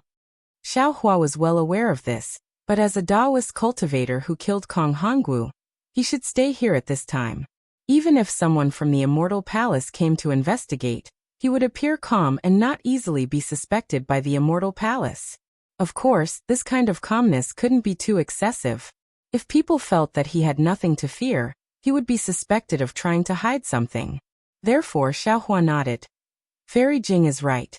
Let's hurry to the front of the mountain and leave as soon as we finish our business. When Fairy Jing heard Xiao Hua say hurry, she immediately stretched out her hand and held Xiao Hua's arm. She urged her magic power, and her figure turned into a rainbow and flew into the distance. Xiao Hua smiled bitterly and could only let it be. He didn't know where the scorching sun formation was set up on Yaotai Mountain, but it took Fairy Jing more than an hour to bring Xiao Hua to Yaotai Mountain. Perhaps it was because some cultivators had already come here, or perhaps it had already been a year since the Yaotai Mountain gathering began. But the previously lively Yaotai Mountain had become a lot more desolate. Not to mention the tents stationed in front of the mountain, even the Taoist cultivators flying in the air had almost disappeared. Xiao Hua didn't wait for them to arrive, and had already released his divine sense. After Chang Yu and Wu Tian sensed it, they immediately flew out from their secluded cultivation, and stood respectfully in the air. When Xiao Hua and Fairy Jing arrived, the two looked at Fairy Jing very curiously and bowed. Greetings, Taoist Xiao. Greetings, Senior. Xiao Hua smiled and said to the two, This is Fairy Jing. She saved this old man at the Yaotai Mountain gathering. Then he told them about Chang Yu and Wu Tian's origins. The two didn't dare to be negligent and said respectfully again, Many thanks, Fairy Jing. Fairy Jing waved her hand and took out 2 magic treasures from her bosom, handing them over to the two, saying, This is the first time we've met. I don't know what hobbies you have, but I obtained these 2 magic treasures in my early years. Take them. Chang Yu and Wu Tian didn't dare to take them and looked at Xiao Hua. Haha, take them. Xiao Hua said with a smile. In the future, Fairy Jing won't be an outsider. You can treat her as your senior. Yes, we understand. Chang Yu and Wu Tian smiled. Seeming to understand something, they reached out to take the magic treasures. Xiao Hua's words were clearly ambiguous. Even if Fairy Jing heard it, her face turned slightly red. But let alone Fairy Jing, even Xiao Hua himself understood that at this moment, as long as one listened attentively, they would definitely have different meanings unless he didn't say anything. Since Xiao Hua said he could treat Fairy Jing as his senior, Chang Yu didn't hold back and said in a low voice, Master, did you succeed? Disciple heard that this time's Jade Pavilion gathering was a great calamity. Out of 10 nascent soul seniors, less than 10% of Jindan cultivators survived. Master? Fairy Jing's beautiful eyes flashed with a strange splendor. She increasingly felt that there were too many things she couldn't see through on Xiao Hua. Hee, when Master takes action, how could I leave anything empty? Xiao Hua chuckled, looking very wretched, as if he was going to steal chickens and touch dogs. Congratulations, Master. You can be the master of a country. Chang Yu and Wu Tian were overjoyed and bowed to salute. Congratulations, congratulations. Xiao Hua waved his hand and said, How has your cultivation been recently? Have you thought it through? Wu Tian rushed to say, Disciple came to Jade Mountain to die. Disciple cleaned up the cave. As long as Master comes out, Disciple will follow Master to Black Wind Ridge. Chang Yu also smiled and said, Master's cultivation method. Disciple's cultivation is very smooth. Moreover, Disciple also saw Junior Brother's progress. There's no deviation. Although Disciple didn't expect to go to Black Wind Ridge, it doesn't matter if Disciple goes back a few years later. Disciple will follow Master to Black Wind Ridge. Good, since that's the case, you all go to Black Wind Ridge first. Xiao Hua said and waved his hand, taking out the jade box containing the lot of the state preceptor from the space. What? Master? Isn't going back to Black Wind Ridge? Chang Yu and Wu Tian were stunned. Even Fairy Jing was shocked. Fellow Taoist Xiao, you aren't going back to Black Wind Ridge? Where are you going? With your current situation, it's better to cultivate as soon as possible. This Xiao Hua was about to explain. A ray of light appeared in the distance, turning into a ray of light that fell in front of Xiao Hua. Xiao Hua grabbed it with his hand. It was the message talisman he refined. Oh! Xiao Hua's eyes lit up, and he said with a smile. We'll talk about this later. This Xiao's good news is coming. Sure enough, after a short while, that 1,000 demon sacred realms Ingpa brought 2 demons over. The 3 of them were wearing strange armors that covered their faces and bodies, but the grayish-white demon clouds under their feet still exposed their identities. Seeing the 3 demons flying over, the doubt on Fairy Jing's face became even stronger. Xiao Hua urged his body to fly forward for a while, and he cupped his hands. Fellow Taoist Ingpa is indeed a trustworthy person. Cough cough, no, a demon with trustworthiness. This Xiao just came out of the Jade Pavilion conference, and I have good news. Ingpa smiled and cupped his hands. This one congratulates Taoist Xiao. This year, those who can come down from Jade Mountain are all elites of the Hidden Immortal Continent's Taoist sections. Although this one heard a lot of alarmist news, this one firmly believes that Taoist Xiao can return safely. You're welcome, Xiao Hua said with a smile. This one was just lucky to escape death. Fellow Taoist must have noticed that this one is already injured. Therefore, this one is far from being the elite that fellow Taoist thinks. Ingpa waved his hand. This one doesn't care if you are an elite of the Taoist sects or not. What this one cares about is Taoist Zhao's trustworthiness. Then he took out 2 qiankuan bags from his waist. The 2 demons behind him also hurriedly took out 4 qiankuan bags, and handed them to Xiao Hua together. Ingpa didn't do anything special. The 2 demons behind him slightly flew forward a few steps and sandwiched Xiao Hua in the middle, as if they were afraid that Xiao Hua would escape. Seeing this, Ingpa said with a bitter smile. Taoist Xiao, please don't blame them. This one's clansmen have suffered too many losses in front of the human race. There are too many tricks that they can't think of. Hee, even if this one took out Taoist Zhao's vitality stones, the clansmen wouldn't dare to believe it too much. And this old man can understand. Xiao Hua nodded and didn't think it was strange. He waved his hand and took out several small qiankuan bags and handed them to Ingpa and the 2 demons, saying, You guys take the vitality stones first. This one will look at the things inside.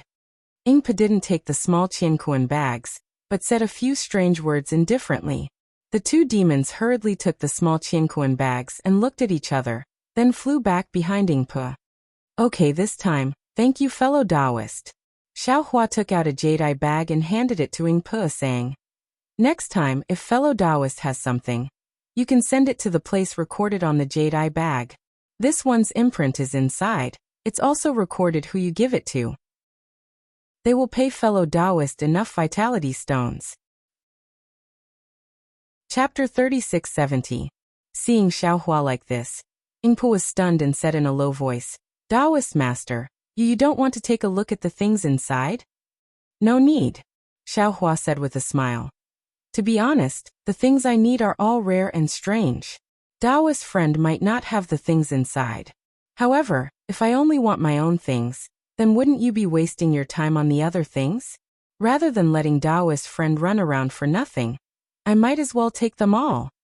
Hearing this, Ingpa was silent for a moment and stretched out his hand. Those were obviously demon claws covered in light brown fur. Xiao Hua smiled and stretched out his hand to shake Ingpa's hand. The brown fur on Ingpa's hand was very sharp and prickly. However, Xiao Hua looked straight at Ingpa's face that was hidden in the armor, and didn't care at all. Taoist friend is the first trustworthy person I met in the Hidden Immortal Continent. Ingpa looked into Xiao Hua's eyes and said in a low voice, If the first transaction was for profit, then the future transactions with Taoist master will also be for profit. Haha, Xiao Hua originally thought that Ingpa's second sentence would have a twist, but who knew that Ingpa would be so straightforward? Xiao Hua couldn't help but laugh. Taoist master, please don't laugh. For the survival of my clan, profit is the most important thing. Of course, other than profit, I will do my best, and even use the power of my entire clan, to serve Taoist Master Xiao. Ingpa said immediately. After speaking, Ingpa let go of his hand and Xiao Hua also withdrew his hand with a smile. Xiaohua naturally didn't think that what Yingpa said was the same as what Ao Zhantian and the others said, so he said with a smile, "To be able to obtain Taoist friends' trust, I am also honored. However, I don't know if the primeval stones I took out are enough. If not, how much more do you need? I will make up for it." Yingpa asked the two demons several times in a low voice and then said with a smile, "Taoist master has more than enough. My clan is very satisfied. If Taoist doesn't have anything else, I will take my leave. I will find the things and send them to the place Taoist master wants." After sending Yingpa off, Fairy Jing brought Changyu and Wu Tianfei over and said with a smile, "Taoist master Xiao has friends all over the world. Even the demons of the 1,000 Demons Sacred Realm are old acquaintances." Not at all, Xiaohua waved his hand. "It's just that we met during the negotiation. Fellow Taoist Xiao, the items in the 1,000 Demons Sacred Realm are indeed suitable for Taoist cultivators, but most of them are harmful to the physical body." Fairy Jing reminded him with concern. "Fellow Taoist, you must be extremely careful when using them." "Yes, thank you for your reminder." Xiaohua naturally knew that Fairy Jing had good intentions and agreed with a smile. Fairy Jing then asked, "Also, fellow Xiao, where are you going instead of returning to the Black Wind Ridge to cultivate?" "Hee Fairy, don't be anxious. Come with me to watch a good show, and then I'll tell you." Xiaohua giggled. He waved his hand and brought Fairy Jing, Changyu, and the others to where the alliance was. Not to mention Fairy Jing, even Changyu and Wu Tian were confused. They didn't know what Xiaohua meant. However, when they saw Xueping hurriedly flying out of the barracks before Xiaohua landed, Changyu and Wu Tian thought of something. Senior Xueping's face was filled with ecstasy. He bowed and greeted. Junior congratulates Senior on leaving the Jadestige gathering unscathed. Yes. Xiaohua didn't stop and landed in the largest tent in the alliance. He said as he flew, "Is your monarch still here?" "Yes." Xueping hurriedly followed. Although he didn't know why Xiaohua was moving forward in such a hurry, he didn't dare to ask. He smiled and said, "My monarch is a benevolent monarch. He emphasizes finishing what he started. He definitely won't leave the Jadestige gathering early." Although there was news before noon that not many cultivators could leave the Jadestige gathering, my monarch still waited here and prepared to be the last to leave. Good. Xiaohua looked at the tent that was getting closer and closer.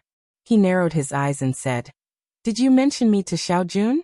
Xueping shrunk his neck and said in a low voice, "Junior didn't dare to forget Senior's instructions.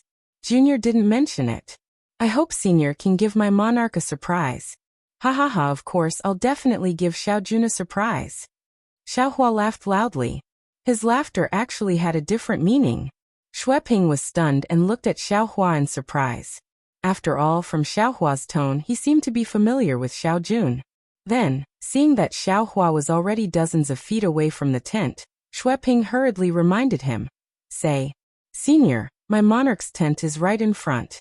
Please wait for a moment. Allow Junior to inform him." Xueping's forehead was already sweating when he said this, and he was stuttering a little. He already felt that something was amiss. When he thought about it carefully, he immediately realized that there was something strange about it. "There's no need to inform him," Xiaohua said coldly. Xueping's heart clenched and he opened his mouth. But yes, although Xiaohua was a nascent soul senior and looked down on Xiao Jun, this was the military camp of the Chanyang Kingdom after all. This tent was the golden tent of the monarch of the Chanyang Kingdom. Xiaohua clearly didn't care about Xiao Jun and the Chanyang Kingdom by barging in so openly. "Who dares to barge into my monarch's golden tent?" As he spoke, several cultivators dressed in different clothes flew out from the left side of the tent. The cultivator at the front, who was at the 3rd grade of Essence Force, shouted coldly. Xiaohua snorted coldly. With a sweep of his divine sense, these cultivators stopped in their tracks and hugged their heads with their hands, as if they were in extreme pain. "Hee, you two are indeed here. I'm sure you already know why I'm here." Xiaohua swept his gaze and saw 2 old men in the middle of these cultivators. One of the old men was holding a Buddhist staff. Weren't they the 2 people who protected Xiao Jian while playing chess in front of the Tidal River Temple? Xiaohua, you're Xiaohua. Once Xiaohua spoke, the two old men naturally came to their senses. They had seen Xiao Hua and Xiao Jian being intimate, so how could they not know the relationship between Xiao Hua and Xiao Jian? Xiao Hua's appearance didn't change much, but after all, his bearing could change people. How could the current Xiao Hua be compared to the Xiao Hua who was in dire straits and wore Xiao Jian's Taoist robes? Hurry! The old man was about to shout a warning. Boom! Xiao Hua didn't seem to do anything, but the two old men were dragged out from the crowd of cultivators by Xiao Hua. No matter how they opened their mouths, they couldn't utter a single word. Xueping was sweating profusely. At this point, how could he not know? He had wholeheartedly wanted to find a strong helper for the single Liang kingdom, but he didn't expect to become Xiao Jun's mortal enemy. Senior Xueping hastily begged. Shut up. Xiao Hua berated. I know what I'm doing. Xueping was helpless. He bit his lip and turned to look behind Xiao Hua. Fairy Jing had long concealed her cultivation, and looked similar to Chang Yu and the others. The three of them were astonished at first, but when they saw that there were people from the Buddhist sect among these cultivators, they calmed down and thought that there was a rift between Xiao Hua and the Buddhist sect. Therefore, they ignored Xueping's gaze. Wu Xiaohua flew to the front of the golden tent and raised his hand. The many soldiers standing guard in front of the golden tent were swept aside by the hurricane, and the tent door was immediately opened. Xiaohua sneered as he landed in front of the tent door. He didn't even look at the nearby armored soldiers who were rushing over. He stepped into the golden tent and said, Xiao Jun, your enemy asked me to come see you. Are you ready? Are you going to return the throne you snatched from someone else? Do you want me to take your head? Or do you want to deliver it to me? Do you want me to take away your throne? Or do you want me to take away your single Liang kingdom? Boom! Upon hearing this, Xueping's head went blank. His body trembled in midair, and he almost fell. Naturally, there were many people inside the golden tent. In front of him were several generals with shining weapons in their hands. Their faces were vigilant as they blocked Xiao Hua's path. Behind these generals were several Buddhist protectors. Each of them held a Buddhist weapon in their hands as they looked at Xiao Hua with bright eyes. Layers of telekinesis were emitted from their bodies. Behind these people was a tall and sturdy monarch wearing an apricot yellow hat and a bright yellow embroidered dragon robe. He was frowning as he looked at Xiao Hua with a puzzled expression. Of course, when this monarch saw Xiao Hua's appearance, he immediately understood something, and his face revealed a trace of relief. Xiao Hua walked into the golden tent and narrowed his eyes to look at the monarch's appearance. He saw that Xiao Jun, whom he had never met before, looked completely different from Xiao Jian.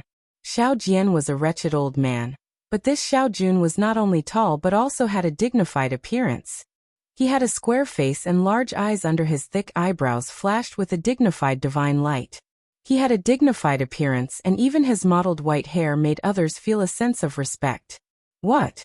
He looked at Xiao Jun and coldly said, You want to fight with this old man? Without waiting for Xiao Jun to reply, Xiao Hua took a step forward. An invisible force pushed the general, who was at least a grade 2 origin energy, to the side. That general clenched his teeth and raised the treasured saber in his hand. Before he could do anything, humph! Xiao Hua coldly snorted. That general immediately flew away from Xiao Hua's eyes. With a pu sound, he crashed into the side of the golden tent and fell to the ground. Protect the emperor! Protect the emperor! A Buddhist cultivator in front of Xiao Jun shouted as he prepared to take out his Buddhist weapon. Stop! Xiao Jun shouted. His face was calm as he said, This is my private matter. It has nothing to do with you. Don't worry, monarch. Even if this cultivator, how could the Buddhist sect cultivators give up? But before they could say anything, Fairy Jing let out a cold snort and released the pressure of a nascent soul cultivator.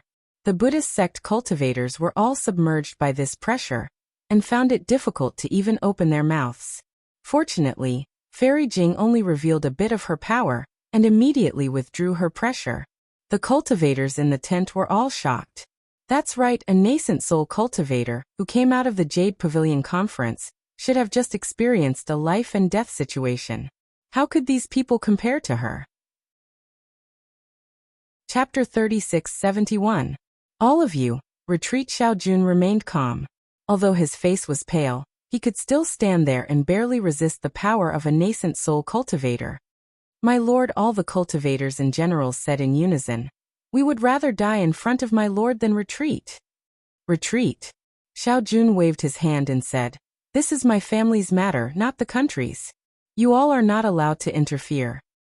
This the cultivators looked at each other and replied in unison, "Yes." However, they all retreated to the edge of the golden tent and didn't leave.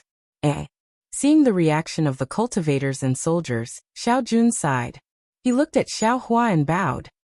"Junior Xiao Jun greets Senior Xiao." Xiao Hua nodded and didn't return the greeting. He walked in front of Xiao Jun and said, "You're enjoying being the monarch. Isn't it time to return it to Xiao Jian?" Xiao Jun didn't find it strange at all. He took a deep breath and looked at Xueping behind Xiao Hua and the two Buddhist disciples behind the tent. He said, "Actually, when I heard that Xiao Jian was protected by a Taoist expert and Xueping said so, I knew that sooner or later, Senior would find me." Two state teachers, Xiao Hua sneered. "That day, I thought it was strange how two Buddhist disciples with second-grade essence power could become the state teachers of the single Liang kingdom. It seems like it was just a fake edict." Xiao Jun ignored Xiao Hua's mockery. He looked at the people around him, then looked at the falling snow outside the tent. He faintly said, "Junior's throne was originally seized from Brother Wang's hands. Junior has always felt guilty. Even though I poured my heart and soul into state affairs, I still couldn't remove it. Since Brother Wang wants to take back the throne today, then Junior will return it to Brother Wang. Senior, please tell Brother Wang that I hope he will treat his people well after taking over the throne." At this moment, a gust of wind blew from behind Xiao Jun. An old woman in plain clothes rushed out from behind the golden screen. Her hair was white, and her face was covered by a silk handkerchief, so her appearance couldn't be seen clearly. However, as soon as the old woman came out, she immediately stood in front of Xiao Jun facing Xiao Hua's might. She was not afraid at all. She only coldly said, "Who said my husband's throne was stolen?" Others might not be able to recognize Xiao Jian's true face, but how could this servant not know Xiao Jian's background? Xiao Jian is a selfish person who seeks nothing but profit, and is addicted to gambling. How can Senior believe the words of such a person? If Senior insists on listening to only one side of the story, if you agree that you are doing the Tao of Heaven, that you are replacing the people of the single Liang kingdom to choose the king, and that you want to take my husband's life, then I am willing to let my husband die. I hope this servant's death can give Xiao Jian an explanation, and allow Senior to calm down for a moment." Gigi Xiao Jun reached out to pull the old woman away and said in a low voice, "This has nothing to do with you. This is a grudge between Xiao Jian and me. Don't get involved." How can this servant not get involved? The old woman named Gigi clearly knew that today's matter would not have a good ending. She said somewhat agitatedly, "As early as 40 years ago, you said that this was a matter between you and Xiao Jian, and you didn't want this servant to get involved. And the result? You were deceived by Xiao Jian, and for the so-called family affection, you abandoned this servant. This servant tearfully obeyed royal father's order to marry Xiao Jian, making him the king of the single Liang kingdom. After that, Xiao Jian didn't care about the court, and for the sake of cockfighting, he neglected the country's affairs, and even lost several border cities to other countries. This servant came to you to discuss it, but you said that this was a matter between men, and you didn't want this servant to get involved. After that, this servant chased Xiao Jian off the throne, and wanted to imprison him. You said that this was a matter of the country, and you didn't want this servant to get involved. Not only did you let Xiao Jian go, you even sent experts to protect him. Look, what did your kindness get in return? It was Xiao Jian's revenge. Xiao Jian repaid kindness with enmity. This monarch can't ask about other people's matters. This monarch only wants to have a clear conscience." Xiao Jun reached out to hold Gigi's hand and said warmly, "Moreover, Xiao Jian is this monarch's brother, and your husband. This monarch can't let you and I carry infamy. Since today's grudge has come to an end, you don't need to think about other things. All of this was done by this monarch, and it has nothing to do with you." Finished speaking, Xiao Jun looked at Xiao Hua and said, "Senior Xiao, you and I have the same surname. This junior doesn't dare to climb up to the same sect. I ask Senior to be lenient, and just take this junior's life. Gigi is Xiao Jian's original wife, and I presume that he didn't ask Senior to take Gigi's life, right? And Xiao Jian didn't mention this. Xiaohua lightly nodded. In the heavens, we are willing to be lovebirds, and on earth, we are willing to be intertwined branches. Even if this servant dies, this servant wants to be a mandarin duck with the same name as my husband. Gigi said affectionately. In this life, this servant will only recognize Xiao Jun as my husband. Xiao Jian is nothing more than a treacherous rascal. Facing these two people who were unafraid of death, Xiaohua was a bit embarrassed.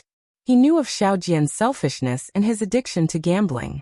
However, he didn't expect that Xiao Jian, Xiao Jun, and Gigi had such a deep relationship. Moreover, Xiao Jian's position of monarch was taken away by Xiao Jun, but this position was originally passed down by Gigi's father. If Gigi took it away, it could be considered as returning it to its rightful owner. Especially if it was as Gigi said, Xiao Jian wasn't a qualified monarch, and Xiao Jun was the wise monarch that Xueping spoke of. How could Xiaohua give the position of monarch to Xiao Jian? Daoist Xiao at this moment, the others didn't dare to speak. Fairy Jing, who was behind him, opened her mouth and said, "This servant can't discern the words of others, but this woman's words, this servant can tell that they come from the bottom of her heart. Has Daoist Xiao been bewitched by others? This servant hopes that Daoist Xiao can be a bit more lenient and carefully investigate before speaking again." En Xiaohua nodded and said, "It seems that this matter is far from as simple as this Xiao thought. This Xiao might even be wrong. All of you can leave," Fairy Jing said indifferently. "If Daoist Xiao wants to make a move, it's useless for all of you to stay here. All of you can leave." Xiao Jun waved his hand and said, "Senior Xiao is here for a family matter. It has nothing to do with all of you." However, the soldiers and cultivators were still somewhat unwilling. "Quickly leave," Gigi said coldly. "This old woman is going to talk about some family scandals. Do you all want to listen?" Yes, Gigi's words were still the most effective. Everyone hurriedly bowed and quietly retreated to the sides. Looking at the peaceful tent, Xiao Jun pulled Gigi's hand and walked down from the seat of honor. He bowed and said, "Senior, please take a seat." Xiaohua didn't hold back. He walked to the back of the jade table and sat down. He said to Changyu and Wu Tian, "The two of you can leave. I'll talk to Xiao Jun." "Yes, master." Changyu and Wu Tian hurriedly left the tent. Fairy Jing's beautiful eyes swept over and said with a smile, "Since it's your Xiao family's matter, it's not convenient for this servant to listen. I'll leave for a moment." Xiaohua thought for a moment and nodded. "Very well. Fairy Jing, please wait outside for a moment." After Fairy Jing left, Xiaohua looked at Xiao Jun's slightly calmed face and said, "Tell me the matter between you and Xiao Jian. No matter how big or small it is, tell me everything." "Yes, senior."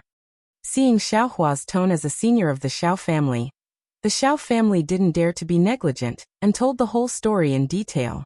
The matter was far more complicated than Xiaohua imagined.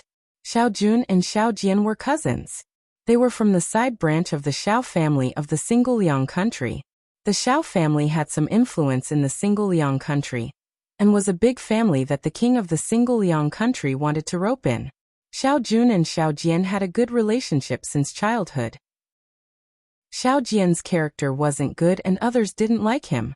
However, Xiao Jun was magnanimous and didn't care about Xiao Jian's shortcomings. He could be considered one of the few family members that Xiao Jian could trust. When the two of them got older, they entered the academy of the Single-Liang country to study. Although Xiao Jian's character wasn't good, he was exceptionally intelligent. His studies were outstanding and he also stood out in Taoism cultivation. On the other hand, Xiao Jun couldn't compare to Xiao Jian in any aspect. As the princess of the Single-Liang country, Gigi also studied in the academy. Naturally, she was like the moon surrounded by stars. Xiao Jian even spent a lot of effort to get close to Gigi. Unfortunately, Gigi had unique insight and didn't pay much attention to Xiao Jian. Instead, she was especially close to Xiao Jun. Thus, Xiao Jian pretended to be drunk and confided in front of Xiao Jun that he wouldn't marry anyone other than Gigi. Xiao Jun fell for it and reluctantly dropped out of the academy. He was even punished by the Xiao family. Later, the king of the Single Liang country selected a son-in-law from the Imperial Academy. Xiao Jian stood out and obtained the king's favor. Of course, when the king was alive, Xiao Jian pretended very well. He handled the affairs of the country and family cleanly without any mistakes. Although Gigi's heart wasn't with Xiao Jian, she didn't think too much about it for the sake of the Single Liang country. However, when the king passed away, Xiao Jian took control of the country and immediately revealed his true nature. Not only did he begin to neglect the affairs of the country, he even learned cockfighting from an unknown disciple. For a time, cockfighting became the norm in the Single Liang country, and no one paid attention to the affairs of the country. Because of this, Gigi also paid a visit to the state preceptor of the Single Liang country and begged him to step in. However, the state preceptor was at the juncture of cultivating his golden core. How could he care about the life and death of the Single Liang country? He didn't pay attention to it at all. In the end, when Xiao Jian lost the 3 border cities to the neighboring country and wanted to gamble again, Gigi couldn't bear it anymore. She contacted Xiao Jun and found a Buddhist sect expert who was also looking for help in the hidden immortal continent. In one fell swoop, Xiao Jian was kicked off the throne. The Golden Core State Preceptor was also expelled from the Single Liang country by the Buddhist sect expert. From then on, Xiao Jun established the country with the Buddhist sect and sat on the throne of the Single Liang country. Oh, if what you said is true. After listening to Xiao Jun's analysis, Xiao Hua said indifferently, "This old man was wrong." "Oh right, Gigi, what happened to your face?" Gigi wasn't surprised. She took off the handkerchief on her face and saw that the left side of Gigi's face was densely covered with a layer of purple pimples. It was very frightening. Gigi said indifferently, "Senior, please no. I also don't know what happened. Ever since Xiao Jun left the Imperial Academy, my face has been covered with pimples." Father searched everywhere for a divine doctor, but to no avail. Previously, there were only 1 or 2 pimples, but later on, half of my face was covered with them. If it wasn't for my face, how could Xiao Jian be chosen by Father so easily? Chapter 3672. Speaking of this, Gigi rejoiced again. It is also because of this disease that Xiao Jian has never touched me since we got married. I have always let the maidservants by my side accompany me. Only then can I keep Xiao Jun's chastity. Ah. Xiao Hua was quite moved and looked at Xiao Jun. "Xiao Jun, you don't dislike Gigi's face. What Junior doesn't like is the disease on Gigi's face, not Gigi's face." Xiao Jun didn't dare to hide and said in a low voice, "Facing Gigi's heart, that kind of trust and affection is enough to drown this kind of dislike." Thinking back to those days, in the bamboo pavilion after the rain, Gigi half closed her fan. This kind of memory is enough for Junior to be drunk for the rest of Junior's life. "You are telling the truth." Gigi slightly curled her lips. "Can't you say that you don't dislike it?" Xiao Jun smiled and didn't refute. Where was the majestic appearance of a monarch from before? Gigi said to Xiao Hua again. "Junior knows that men like beauty, so I have always used a handkerchief to cover it." Previously, Junior still had some doubts about Xiao Jun, but after so many years, he didn't find someone to serve him like Xiao Jian. What else can Junior say? Good, good, good. Xiao Hua praised 3 times. What an affectionate and righteous monarch. Senior praises too much. Love fills one's stomach. Junior doesn't feel that there is anything special. Xiao Jun answered honestly again. Although Xiao Hua didn't say anything, he was cursing in his heart. He secretly curled his lips and said, "Extinguishing the candle. Isn't it the same? Of course you don't care too much. This old man is also someone who has experienced it." Then Xiao Hua stood up and said, "Xiao Jun, don't be too proud. This old man has heard your and Xiao Jian's words, but each of you has your own reasons, so this old man can't jump to conclusions. However, based on the affection between you and Gigi, this old man won't take your life. As for whether or not you should give up your throne, this old man will go to Danliang country to take a look. Remember, don't try to send any information to Danliang country, that will be even worse for you." Xiao Jun listened and said with a smile, "Senior, don't worry, Junior has a clear conscience, but I ask Senior to investigate openly and secretly. Good. Xiaohua clapped his hands and beckoned. Gigi, come here, let this old man see your face. Huh. Gigi's body trembled and her voice trembled. Senior, do you have any ideas? I don't know. Xiaohua lightly said. If you are willing, this old man can give it a try. Xiao Jun said anxiously from the side. If Senior has a way, Junior is willing to give up the throne. Why would I want your throne? Isn't it tiring enough? Xiaohua waved his hand, stretched out his hand, and squeezed the purple lump on Gigi's face. Then he put his finger in front of his nose and smelled it for a moment. After that he frowned and said, This is the poison of the bamboo heart. It's caused by the birth of insects in the bamboo heart in a cold place. It's quite rare. Do you particularly like bamboo? Yes, my house in the Imperial Academy is all made of bamboo. Seeing Xiaohua expose her in a single breath, Gigi couldn't help but tremble again. She hurriedly replied, Moreover, that bamboo house doesn't see the sun all year round. When you go back, move away the thing blocking the bamboo house, or burn the bamboo house. Xiaohua waved his hand and said. Gigi smiled bitterly. That bamboo house has already been burned by Xiao Jian. Oh. Xiaohua understood that this was Xiao Jian's action of being jealous of Xiao Jun and Gigi's relationship.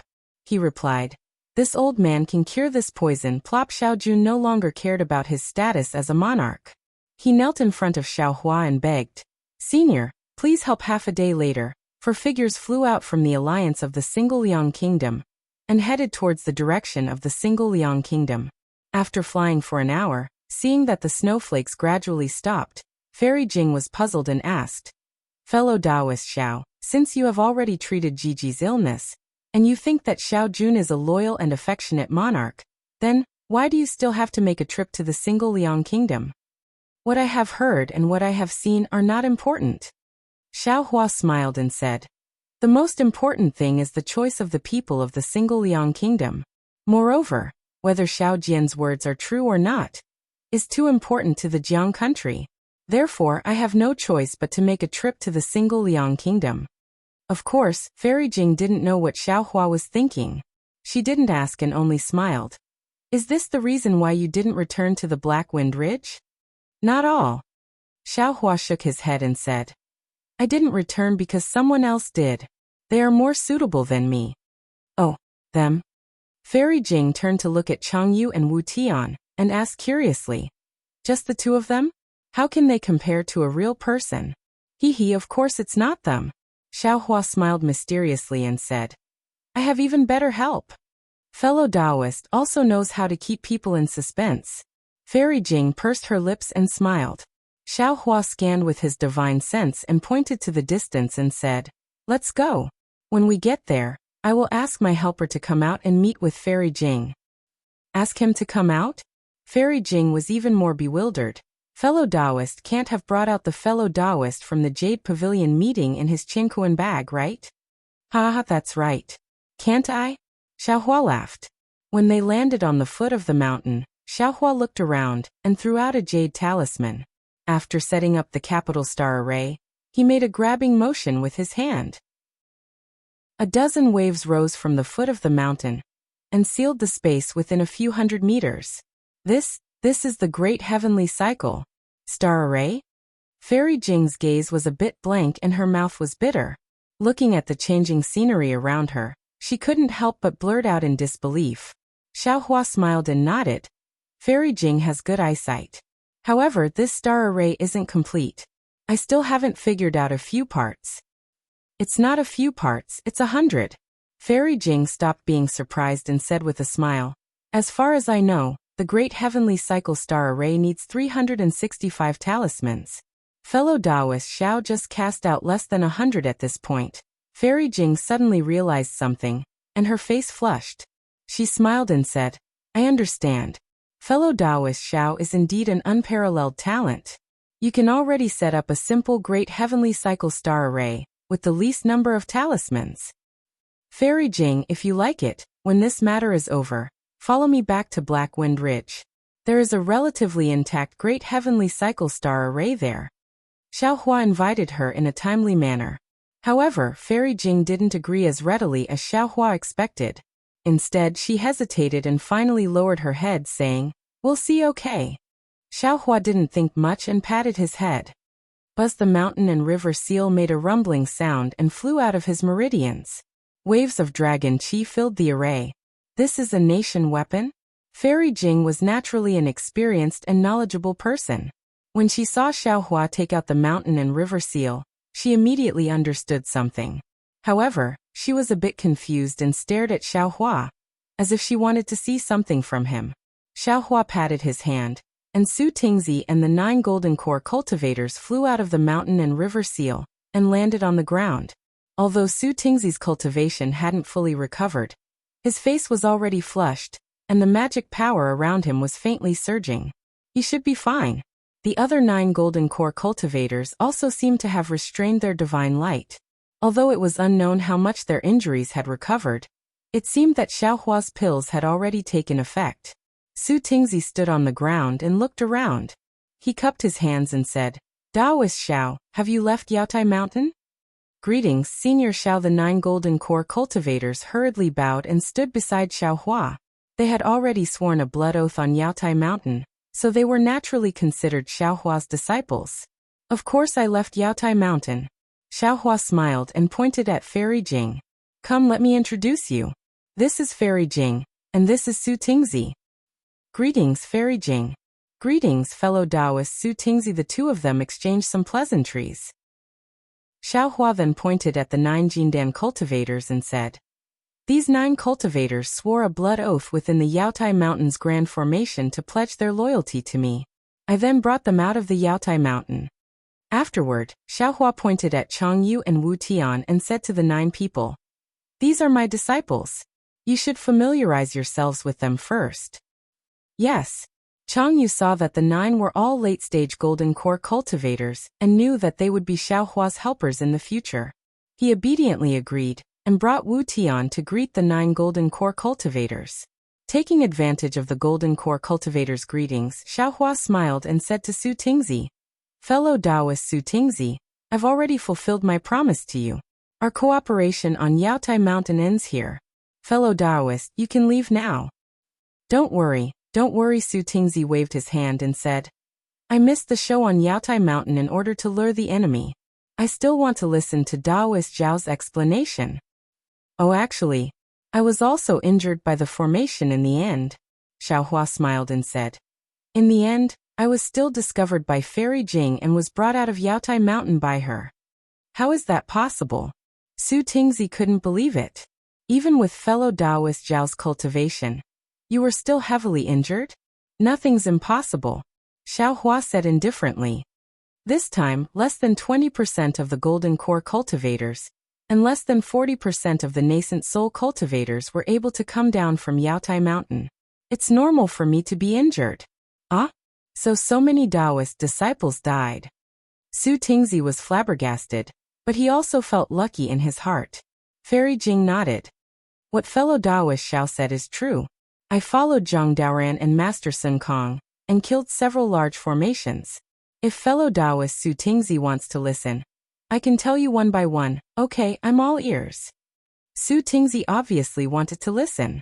Unexpectedly, Xiaohua smiled and said, "Don't be anxious. If you want to listen, let's listen together." "Ah, there are more people?" Su Tingzi and Fairy Jing were stunned. Xiaohua smiled mysteriously and shook out 2 late-stage nascent soul cultivators, Shui Mingzi and Ao Zhantian, from the mountain and river seal. Then, dozens of golden core cultivators fell out like dumplings. Su Tingzi and Fairy Jing were dumbfounded. Although the two of them were both early-stage and mid-stage nascent soul cultivators and weren't very famous, Shui Mingzi and Ao Zhantian were late-stage nascent soul cultivators comparable to Taoist Huda. The two of them could recognize them at a glance. They never thought that the two of them would come out of Xiaohua's mountain and river seal. Chapter 36-73. Shui Mingzi and Ao Zhantian were stunned at first, but they soon understood. They looked at each other and greeted Xiaohua. Su Tingzi and Fairy Jing also hurried over. After the dozens of golden core cultivators greeted them, they also walked over to Changyu and Wu Tian and greeted each other again. "Don't be anxious. Don't be anxious, Xiaohua smiled again after the situation calmed down. There are still some fellow Taoists who haven't arrived yet. Puff puff puff, the mountain river seal trembled again, one after another. Fairy Jing was flabbergasted as more than 30 nascent soul cultivators and dozens of golden core cultivators walked out. It wasn't just Fairy Jing, Chang Yu and Wu Tian. Even Su Tingzi, Shui Mingzi, Ao Zhantian, and the other nascent soul cultivators who were brought out by Xiaohua were dumbfounded. After all, they were taken in by Xiaohua one by one, so they couldn't see anything. Now that they all came out, they could see the results. These were dozens of nascent soul cultivators and hundreds of golden core cultivators. Which country or Taoist cultivator could control so many nascent soul and golden core cultivators? There were dozens of nascent soul cultivators, early, mid, and late nascent soul cultivators, and some of them were familiar with each other. At this moment, those who knew each other greeted each other, and those who didn't know each other introduced themselves. It was a lively scene. Apart from Xiaohua, who stood at the head of the table, Fairy Jing, Su Tingzi, and the others were also present. Fairy Jing, in particular, was tactful enough to sneak into the group of mid-nascent soul cultivators and exchange greetings with a few of them. After the time it took to eat half a meal, the noise in the hall gradually died down. Xiaohua looked around and coughed twice, then raised his voice. Fellow Taoists, although everyone was talking, they were all paying attention to Xiaohua. When they heard Xiaohua speak, everyone immediately stopped. Ao Zhantian and the other late nascent soul cultivators stood at the front, while the other cultivators lined up according to their cultivation. They all bowed and said, "Thank you, Taoist Xiao, for saving our lives." As he looked at the nascent soul stage and golden core stage cultivators that filled the place, Xiaohua's little tail was slightly raised. Right when Xiaohua was on the Donrain continent, he had only seen a few nascent soul stage cultivators. Now these nascent soul stage cultivators that were comparable in number to the Donrain continent had to bow down to him, and even serve him for 1,000 years. How could Xiaohua not be complacent? However, Xiaohua's complacency only lasted for a moment. He immediately raised his hand and said with a smile, "Everyone, there's no need to thank me. This is also a coincidence. Moreover, the heavenly Tao didn't want to cut off the descendants of my Tao sect, so it borrowed my hand. If you want to thank someone, you have to thank the Tao sect seniors in the heavens." Ao Zhantian smiled bitterly as he looked at Xiaohua's harmless smile. He felt extremely bitter in his heart. He had seen Xiaohua's angry smile before. The soaring dragon shears were even sharper than a sword, hanging above his head. Why didn't the senior from the Taoism appear at that time? Why did he have to swear a blood oath and serve Xiaohua for 1,000 years to come up with an excuse? Similarly, Xiaohua didn't care about what others thought and said, "This is also a sign of the prosperity of my Tao sect. You may not know that the Jade Pavilion meeting this time is a trap for Star-Lord Hall to massacre my Tao sect cultivators at this point." Xiaohua raised his eyes to look at Fairy Jing. Fairy Jing hid among the nascent soul cultivators and gave Xiaohua a desperate look. It seemed that she didn't intend to speak. Xiaohua smiled. He naturally understood what Fairy Jing was thinking. He had obtained the memories of Sun Horse of Star and Tail Fire Tiger. After coming out, he also listened to Zhang Daoran and Master Sun Kong's analysis. Naturally, he knew more than Fairy Jing. It was naturally more appropriate for him to explain than Fairy Jing. Then, Xiaohua explained the arrangements and plans of the Confucian cultivators on the Jade Mountain, as well as the losses of the Tao sect cultivators. All the cultivators present, whether they were early golden core or late nascent soul cultivators, had a great change in expression. The trace of dissatisfaction and unhappiness in their hearts from being forced to swear allegiance had now completely turned into rejoicing. If they hadn't met Xiaohua, they would have already fallen on the Jade Mountain. Since they could live, why should they care too much? After Xiaohua finished speaking, he looked at the changes in everyone's expressions and said with a smile, "Since the Tao sect seniors borrowed this Xiao to rescue you, then this Xiao would like to thank the Tao sect seniors for giving this Xiao an opportunity to work together with everyone to contribute to the Tao sect of the hidden immortal continent." At this point, Xiaohua didn't wait for everyone to speak and immediately changed the topic. He scratched his head and said with a smile, "Actually, I won't hide it from everyone. When it comes to contributing to the Tao sect of the hidden immortal continent, this Xiao also feels that it's a bit empty. Long before this Xiao came to the Jade Mountain, this Xiao only had one goal, which was to get the Imperial Preceptor's signature and establish my own country. I want to be a comfortable retired emperor and enjoy the happiness of one side. Even when I saw all of you, I only felt a kind of warmth and emotion. To be able to gather so many Taoist cultivators together in the hidden immortal continent, where there are so many Confucian cultivators, is really a very happy thing. It's far more interesting than this Xiao hiding in the cave and quietly cultivating. Therefore I have a wish. Even if we don't contribute to the Taoist sect, even if we don't fight against the Confucian cultivators, even if we drink wine and enjoy the flowers and talk about the sword when we are busy, I want to gather all of you together, so that we can enjoy the joy of cultivation. The happiness of cultivation? All the cultivators were dumbfounded. This was the first time they'd heard of the phrase, the joy of cultivation. Perhaps they'd experienced this sort of joy when they'd just entered the aura refining realm. It was the pleasure of grasping a divine ability for the first time, a comfort that surpassed that of ordinary people.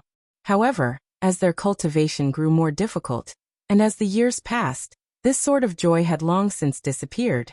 Aside from foul winds and bloody rain, there was only infighting and scheming, and even mutual deception.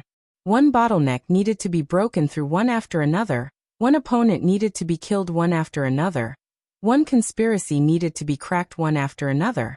This kind of endless life seemed to have become the main theme of cultivation, making them unable to see any hope. Sometimes many people would ask themselves, why did they cultivate? Was it for the sake of divine ability? Magic power? Lifespan? They had divine ability, they also had magic power, and their lifespan was even more extraordinary. However, when thousands of years of cultivation were dominated by boredom, slaughter, and fear, who would still think about the benefits of lifespan? Where was the happiness? Of course, everyone was different.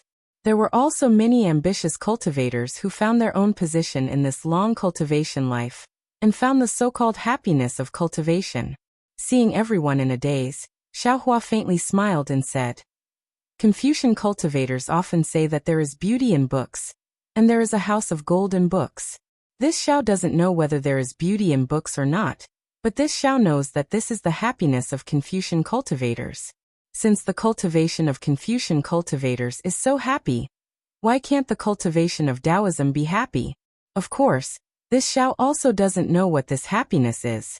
I will have to ask everyone to search for it together with this Xiao. Once again this Xiao thanks everyone. When everyone heard this, they understood that Xiao Hua was helping them cover up the awkwardness of being forced to work for them. They were at a loss because they didn't know whether Xiao Hua's words were true or false. They didn't know what this happiness of cultivation was. Good. Taoist Zhao's words have broken the sky and the well. This old man's Tao heart has been shaken. This so-called happiness of cultivation. This old man has never thought about it before. After cultivating for thousands of years, this old man should calm down and think about it carefully. Taoist Xiao, this old man wants to go to the Black Wind Mountain Range to study the Tao with Taoist Xiao.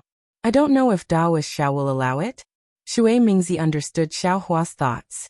Xiao Hua laughed and cupped his hands. Taoist Shui Mingzi can go. How can this Xiao not be happy? We will only study the Tao and discuss the Tao, not fight to the death. We will only see the Tao of heaven, and not talk about the difference between Confucian and Taoist. Good. This old man also wants to go. Ao Zhantian hurriedly clapped his hands. Seeing that Xiao Hua had given them such a big step and such a great ambition, how could the cultivators who had made the blood oath not know how to take advantage of the situation? In the end, even the cultivators who hadn't sworn blood oaths were overjoyed. It was rare for them to be so enthusiastic about the same thing. Good, Xiao Hua waved his hand and a large pile of jade eyes flew out. This is the location of the Black Wind Mountain Range, and a message from this Xiao. Take it and go. Fellow Taoists, you are all people with great achievements in cultivation. You are all trustworthy. I look forward to drinking and chatting with you fellow Taoists a year later. This old man will definitely go. I hope Taoist Zhao's immortal wine can satisfy this old man. Ao Zhantian took the jade eyes with a smile. He looked around and said, Daoist Xiao, please open the formation. This old man doesn't have the ability to break Daoist Xiao's formation. He fellow Daoist Ao, please. Xiaohua smiled and opened a corner of the capital Heaven Star formation. Ao Zhantian didn't stand on ceremony and cupped his hands. This old man will take his leave first. We will meet again at the Black Wind Mountain Range. Please. Xiaohua returned the gesture and sent Ao Zhantian away. Seeing Ao Zhantian leave so easily, Shui Mingzi and the others were relieved. They said their goodbyes and left. Soon only Fairy Jing, Su Tingzi and Xiongyi were left in the formation. There were also about 20 golden core cultivators. Su Tingzi didn't say anything. He frowned as if he was thinking about something. Xiongyi also had a puzzled look on his face. He seemed to want to ask Xiaohua something, so he didn't leave. Neither of them had sworn blood oaths to Xiaohua, so Xiaohua couldn't force them. He turned to look at the 20 golden core cultivators. Apart from Chang Yu and Wu Tian, the 20 golden core cultivators all knelt on the ground and kowtowed. Master, this disciple sincerely wants to become your disciple. Please accept us. His Fairy Jing sucked in a breath of cold air. Su Tingzi's expression changed slightly. As for Xiongyi, his eyes flashed with a hint of fanaticism. Get up. Xiaohua helped the golden core cultivators up and said with a smile, It's not impossible to become my disciple. However, this old man wants to see how your temperaments are. For now you will all be in-name disciples. The Cultivator's Eternal Legend. Chapter 36-74. Thank you, Master. All the Jindan stage disciples were wild with joy. After all, they knew better than anyone the difference between being an apprentice and being loyal to a master. Cultivators who had died once could see more clearly than others, and many taboos were nothing more than smoke in their eyes. I don't have the ability to guide you one by one for now. All of you stay with Chang Yu at the side. Once we return to Black Wind Ridge, I'll let all of you know that joining my sect is the best choice you'll ever make in your lives. Oh, it's the best choice besides joining my Dao sect. Yes, disciple understands. Xiaohua's words were somewhat unsteady, but it made many golden core disciples feel warm in their hearts. After agreeing in unison, they stood aside. Xiongyi, Xiaohua asked with a smile, I promised you that I would take you out of the Jade Pavilion gathering. At that time, although you said you wanted to serve me, I knew you were in a dangerous situation, and had no choice but to say those words. Now, I will give you a chance. You can leave now. Daoist Master Xiao, I want to ask you a question first, then I can decide. Xiongyi said very seriously. Okay. Daoist Master. The joy of cultivation is admiring the flowers and the moon and discussing the Tao? If so, why did Daoist Master come to the Jade Pavilion gathering to snatch the Imperial Preceptor's lot? Xiongyi immediately asked. Let's not talk about cultivation first. Xiaohua smiled faintly and explained. Just talking about happiness, there are many kinds of happiness in the secular world. Drinking wine can make you happy, singing can make you happy, dancing can make you happy, having a lot of friends can make you happy, having power over the world can make you happy, having millions of soldiers can make you happy, and even adjusting your breath in your spare time can make you happy. There is only one kind of happiness, but there are endless ways to be happy. Everyone's happiness may be different. I hope to pursue the happiness of cultivation, but I said before that I don't know what happiness is. That's why I want to discuss the Tao with you all. Some fellow Taoists like alchemy, maybe refining 9th grade pills can make them happy. Some fellow Taoists like refining tools, maybe refining spiritual treasures can make them happy. Of course, there may also be fellow Taoists who like power, like building a country, like fighting against Confucian cultivators. When the purpose of building a country surpasses the needs of cultivation, this kind of fighting will naturally make fellow Taoists happy. Besides, to experience the joy of cultivation, there's a price. There's no such thing as happiness or pain for no reason in this world, especially on the hidden immortal continent. If our Taoist cultivators want to be happy, they might have to build on the foundation of the pain of Confucian cultivators. After speaking up to here, Xiaohua let out a long sigh and looked up into the sky. I don't dare to say that I have lofty aspirations, But I also hope that the fellow Taoists I get to know can all find their own happiness. Xiongyi smiled and said, I know a little about what you're talking about, but I'm willing to fight with those Confucian cultivators. I feel that it's more interesting than pure cultivation. Xiaohua looks at this cultivator who didn't listen to Taoist Huada's orders at the Jade Pavilion Assembly and nods. Since I've taken the State Master's lot, I'm really going to establish a country. There won't be too few disputes with Confucian cultivators. If fellow Taoist Xiong is willing, I'd like to ask fellow Taoist to lend me a hand. Alright, I'm also someone who died once. Seeing Taoist Xiao being so magnanimous and straightforward, I'm also willing to follow you and see how far our Taoist cultivators can go on the hidden immortal continent. Xiongyi resolutely kneels on the ground and says, Disciple kowtows in salute to master. Ah? Not to mention Xiaohua himself, even Fairy Jing and the others who were watching from the side also woke up. Why did he want to take Xiongyi as his master? Xiaohua's astonishment disappeared in a flash. With a smile on his face, he said in a low voice, Fellow Taoist Xiong, what do you mean? Isn't it good for you and me to be fellow Taoists? If you work for me, I won't shortchange your cultivation needs. Why do you have to take me as your master? Xiongyi raised his head and said very seriously, Disciple naturally doesn't need to explain the difference between working for me and taking me as your master. If they could be the same, these dozen or so Jindan disciples wouldn't take senior as their master and would choose to work for you instead. Especially disciple, I feel that I've already reached the end of this path of cultivation. I'm already powerless to struggle and unable to find the goal to move forward. Disciple needs a cultivator like senior to guide the way for disciple and illuminate the way forward. Moreover, disciple wants to do, besides cultivate, disciple wants to strengthen our Taoism. No Confucian cultivator can casually bully our Taoism disciples, and the so-called Jade Pavilion meeting can no longer be held.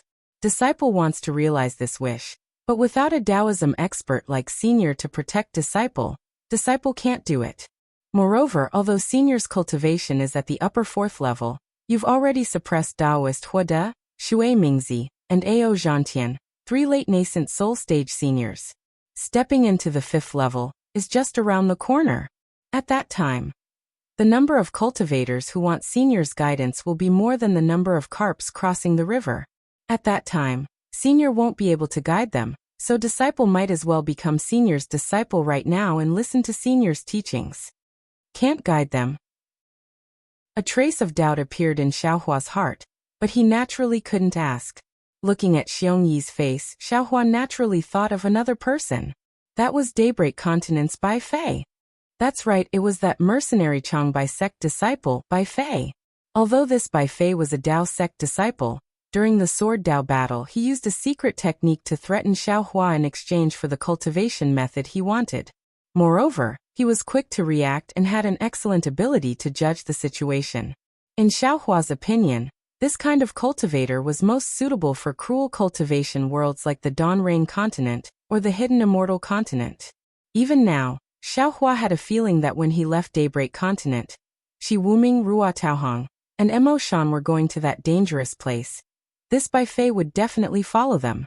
Xiaohua didn't know whether Shi Wuming and the other two would be able to escape, but Xiaohua was certain that as long as there was a chance, Bai Fei would definitely be able to escape.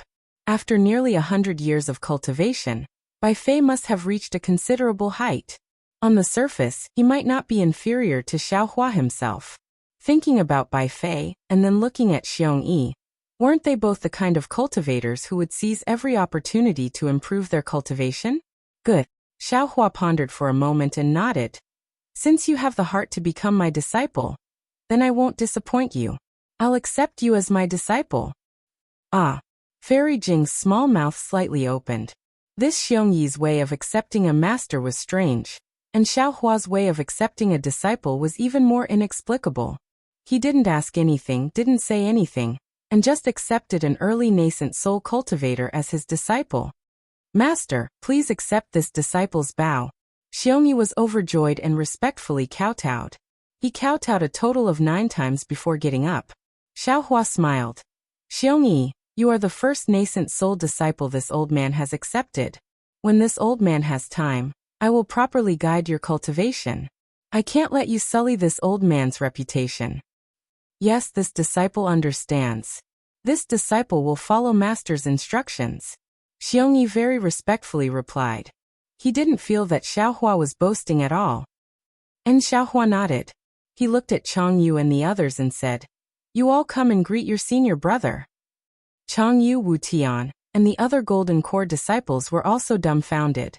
At this moment, they all rushed over to greet this senior brother who was qualified to be their master.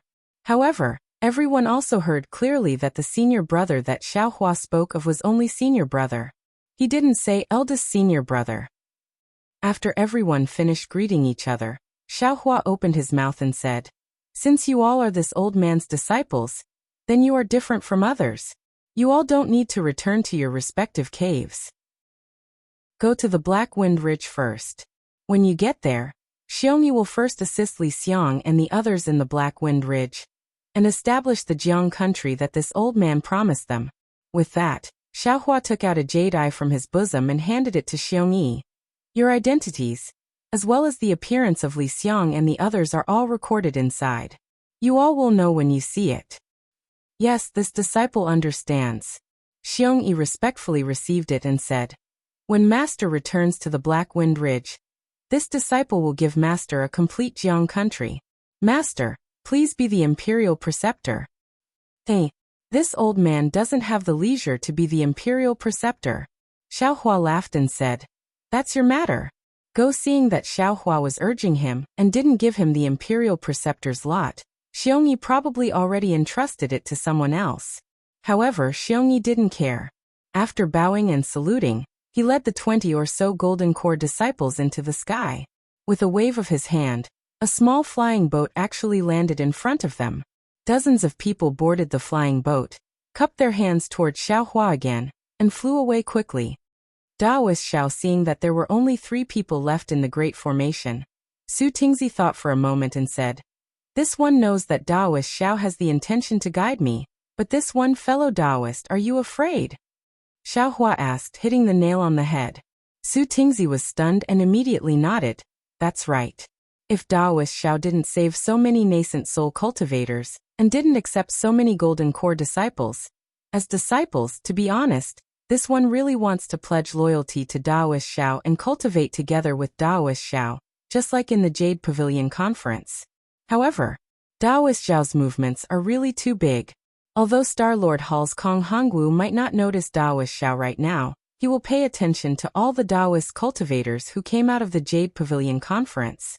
When he sees Daoist Xiao's movements, he will definitely take action.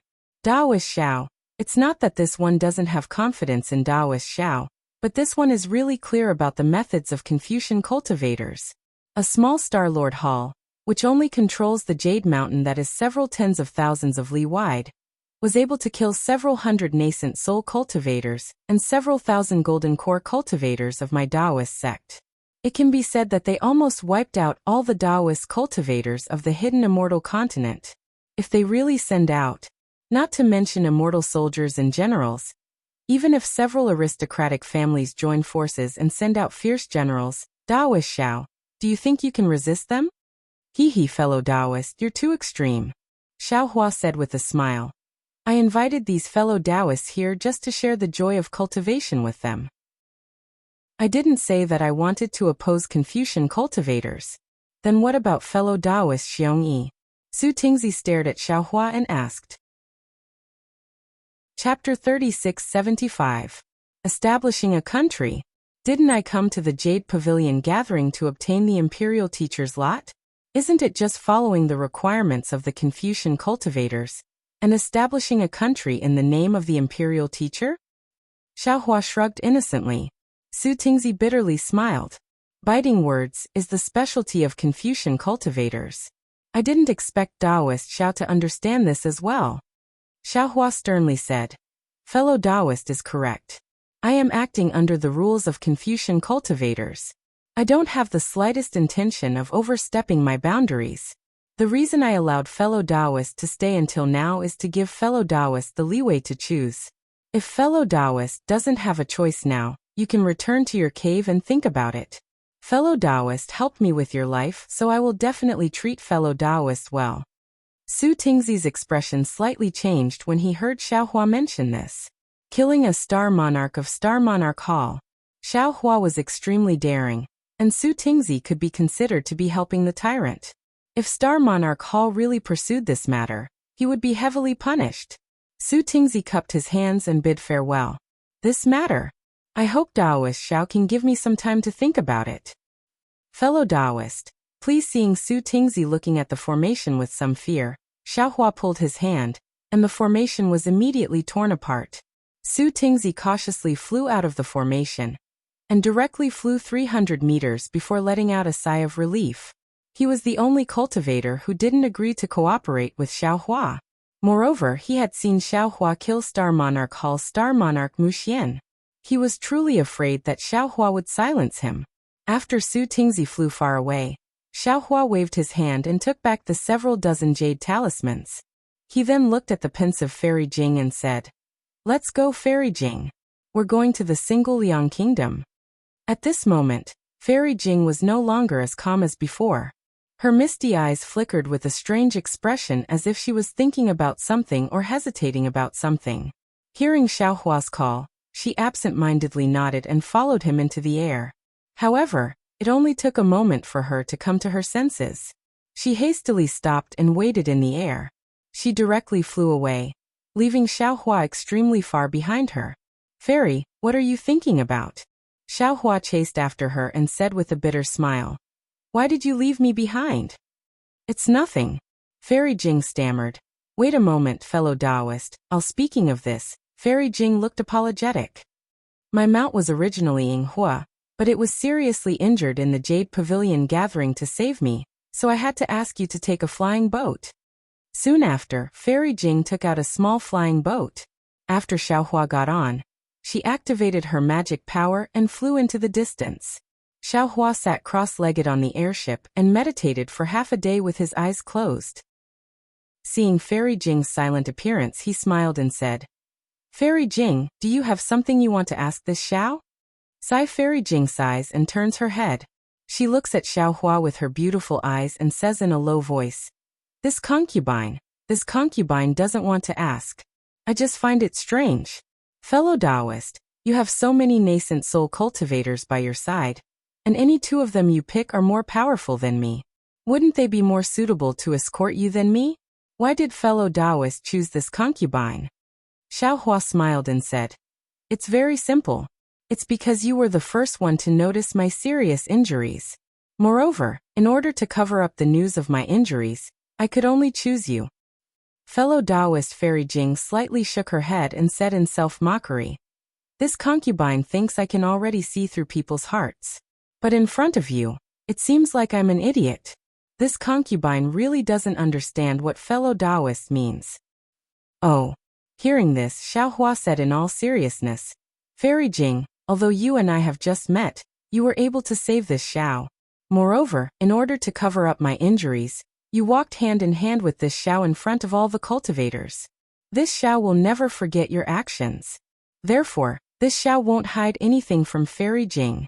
Speaking up to this point, Xiaohua was somewhat tongue-tied. After all, he had already told her that if he hid anything from her, she shouldn't blame him. Seeing Xiaohua's embarrassment, Fairy Jing pursed her lips and smiled, saying, "Actually, it's nothing. This concubine already knows that fellow Daoist is using this concubine as a cover to lure others into a trap.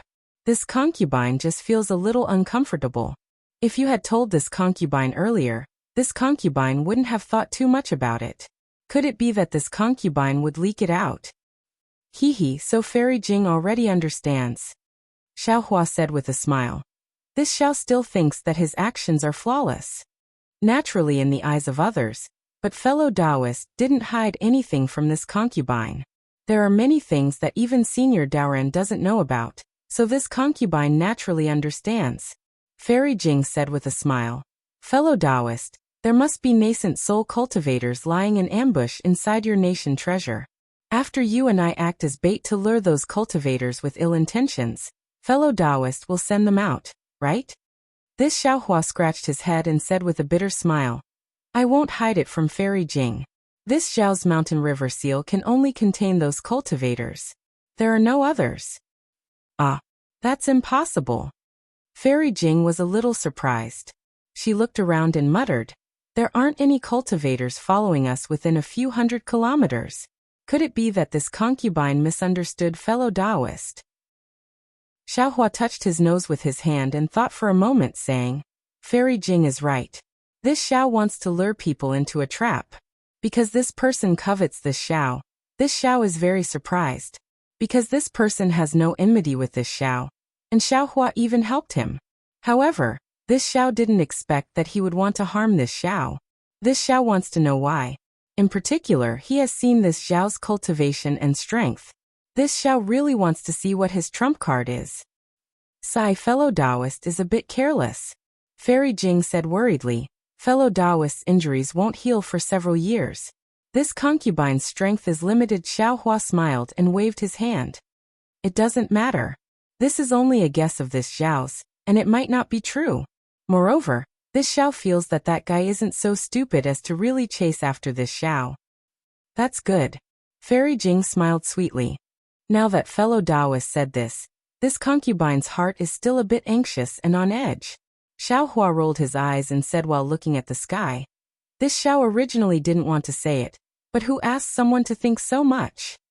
Hee. Fairy Jing laughed, as if she hadn't relaxed for a long time. The two of them were silent for a moment, and Fairy Jing asked again. This concubine feels that the happiness of cultivation, that fellow Taoist talked about to those nascent soul cultivators, is very interesting. It seems to have enlightened this concubine. As if this concubine's previous cultivation had deviated. Xiaohua smiled and said, what if this Xiao says that this is nothing but a lie, a drawing of a pie, or a fantasy? Would Fairy Jing be very disappointed? I would. Fairy Jing's face turned bitter. Actually, this concubine also thought about it before. The Confucian cultivators of the hidden immortal continent are really free and unfettered. And the Buddhist sects of the Western Paradise also cultivate Western Paradise. Even the demons of the Thousand Demons Sacred Realm should be incomparably free. Why is it that our Tao sects are bullied and controlled like this? Is there no paradise that belongs to our Tao sects? There is. But it's not here, nor is it at this time. Xiaohua nodded with certainty. Oh. Fairy Jing's eyes flashed with surprise. Then fellow Taoist Xiao, tell me, where is it? When is it? There will be such a day. There will also be such a place. Xiaohua made a solemn vow and said, this Xiao will let you see that the cultivators of my Tao sect can freely fly in the sky. My Tao sects will bloom on the earth. My Tao sect's seniors will soar into the sky from time to time. There will be a smooth path of cultivation in front of us. Perhaps at that time, this Xiao will talk about the happiness of cultivation with Fairy Jing, establishing a sect. Fairy Jing's eyes flashed with a trace of a smile. Previously, when I saw fellow Taoist Xiong Yi-O and those 20 Jindan disciples call fellow Taoist Xiao Master, this concubine is very fond of you. It feels like a home. Fairy Jing, with your nascent soul middle stage cultivation, you can naturally accept disciples, right? Xiaohua said with a smile. Fairy Jing wryly smiled and shook her head. This concubine isn't as ambitious as fellow Taoist. I don't dare to attract the attention of Confucian cultivators. At this point, Fairy Jing suddenly thought of something and asked, by the way, fellow Taoist Xiao, when Shui Mingzi and Ao Zhantian were here, why didn't you tell them about the alliance between Zhang Daoran and Master Sun Kong? If you told them, wouldn't they be more confident? It's different. Xiaohua pondered for a moment and said, these cultivators are fundamentally different from the 200 people that Zhang Daoran and Master Sun Kong brought. Fellow Taoist, please enlighten me. Fairy Jing didn't understand and said with a smile, this concubine is confused. To put it bluntly, these cultivators that I brought were deserters from the Jade Pavilion Conference. Although they experienced bloodshed, they didn't experience life and death. They didn't persevere to the end. It can be said that their nature is cowardly. In the future, when there are few storms, perhaps they will choose to run away again. If this Xiao had told them about my alliance with Zhang Daoran and Master Sun Kong, with their knowledge, they would have immediately understood the size of this force. Perhaps they would have been scared away. Haha, how could that be? Fellow Taoist, you can't bring them out for no reason, right? Fairy Jing looked at Xiaohua with a smile. Of course. Xiaohua says with a smile. Everyone has been forced by this Xiao to pledge their loyalty to me for several hundred to 1,000 years. Otherwise, do you think that this Xiao's happy cultivation would be able to move these old ghosts who have cultivated for several thousand years? Hee, that's what I said. Fairy Jing was full of smiles. How could they take the bait so easily? That Su Tingzi, fellow Taoist Xiao, has been earnestly persuading fellow Taoist Xiao for so long, and he's still only considering it just as they were talking. A divine sense swept over from afar. This divine sense was very hurried and swept over the flying boat as if it was casual, then swept elsewhere. However, it was only a moment before the divine sense swept back and circled around Xiaohua for a moment before immediately withdrawing. Chapter 3676. Oh, who is this? Xiaohua's face was a bit astonished.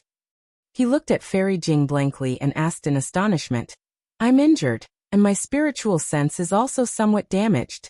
It's hard to tell who it is. Fairy Jing was startled, but she soon understood. She blinked her eyes and said, This cultivator's cultivation should be at the middle nascent soul stage, but I'm not familiar with his spiritual sense. It's not a fellow Taoist I'm familiar with.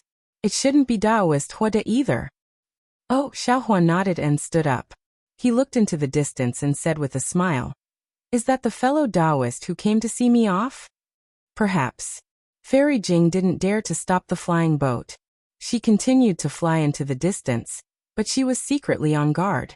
After all, they had been flying for so long, and they had yet to see any nascent soul cultivators. Perhaps Xiaohua was right about this sudden appearance. Fairy Jing a moment later. A voice that Fairy Jing wasn't familiar with came from the distance. Please wait a moment. Fairy Jing slightly tilted her head and thought for a moment. Her expression slightly changed, but soon returned to normal. She said to Xiaohua, Fellow Taoist Xiao, it's Taoist Yuan Qing. Fairy Jing's eyes flickered with a misty expression. She looked very beautiful. That's right, Xiaohua said with a smile. Since it's an old friend, let's wait a moment. All right. Fairy Jing looked at Xiaohua's appearance and could only helplessly nod. She tapped her foot, and the flying boat stopped in midair. After a while, Taoist Yuan Qing flew over. His face was slightly flushed and his forehead was unexpectedly sweating.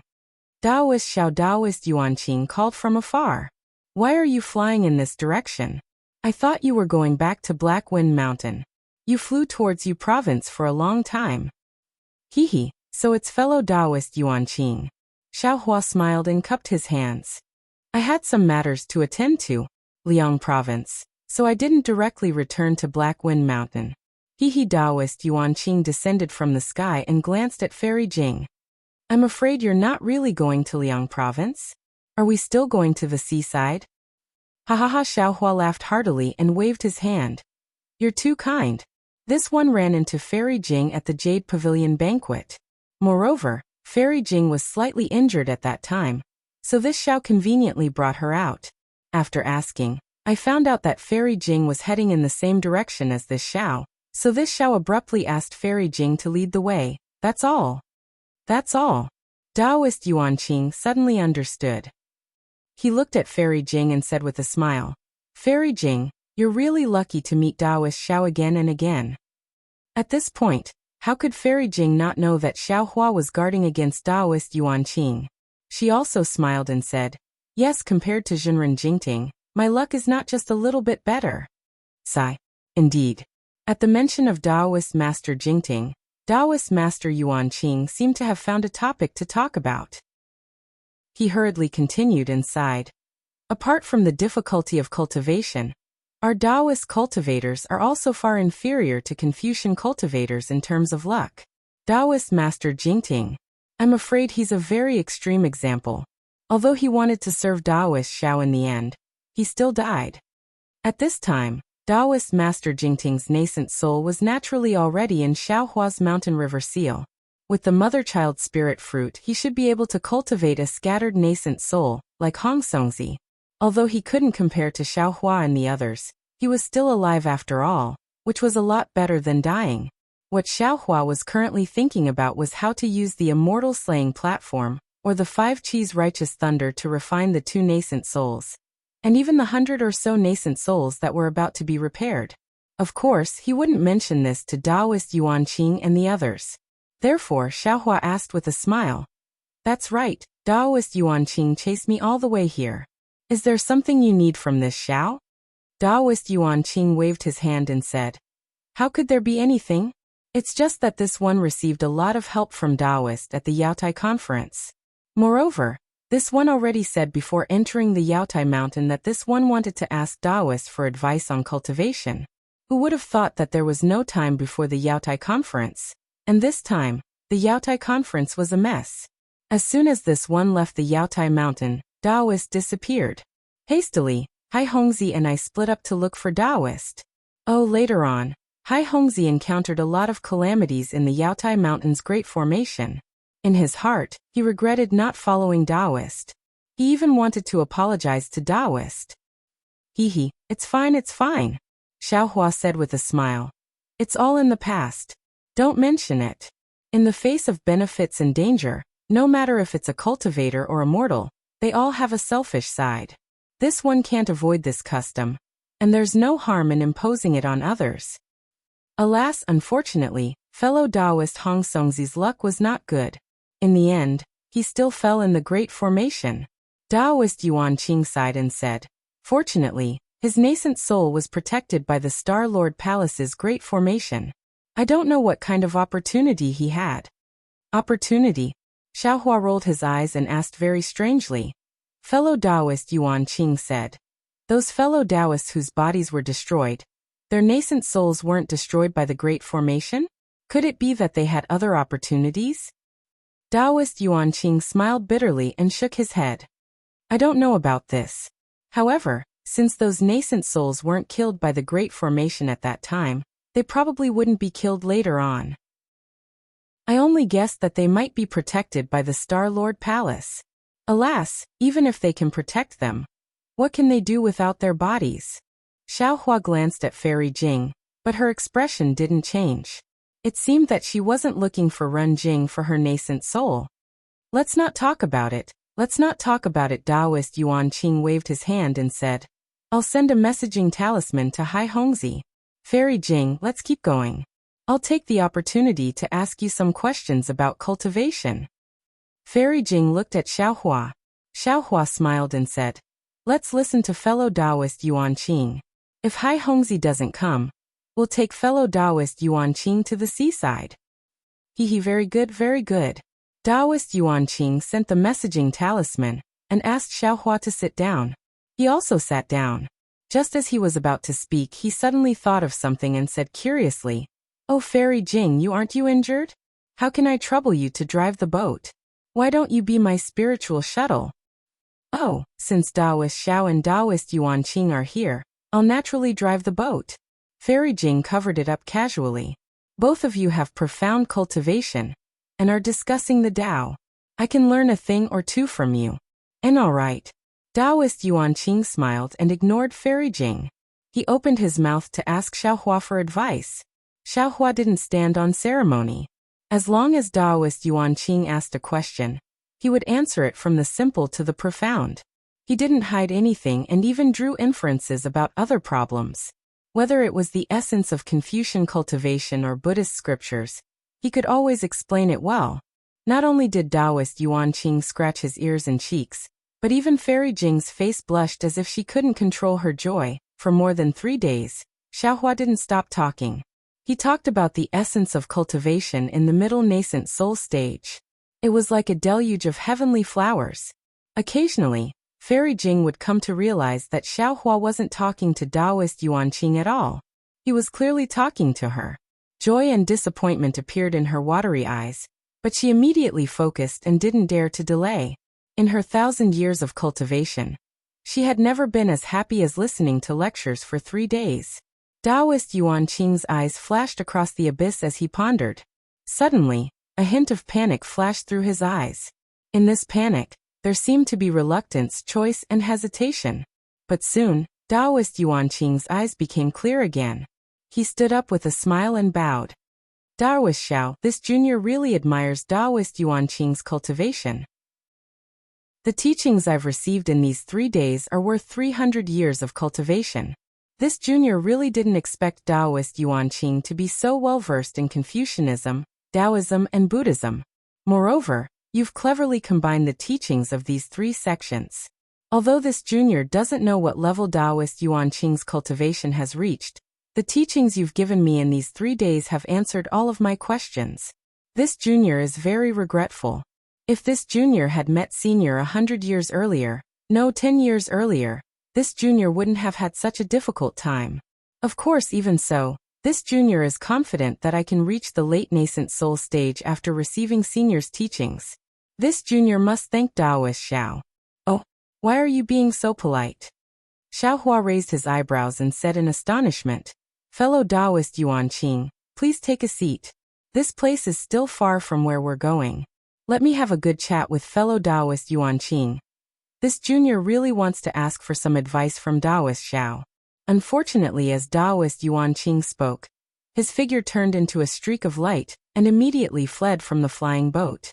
His voice, however, remained. Taoist Xiao, your path has come to an end. Oh. Xiaohua didn't find it strange at all. He said regretfully, Fellow Taoist Yuan Qing, you've finally revealed your true face? This Xiao is still looking forward to your repentance. Ha!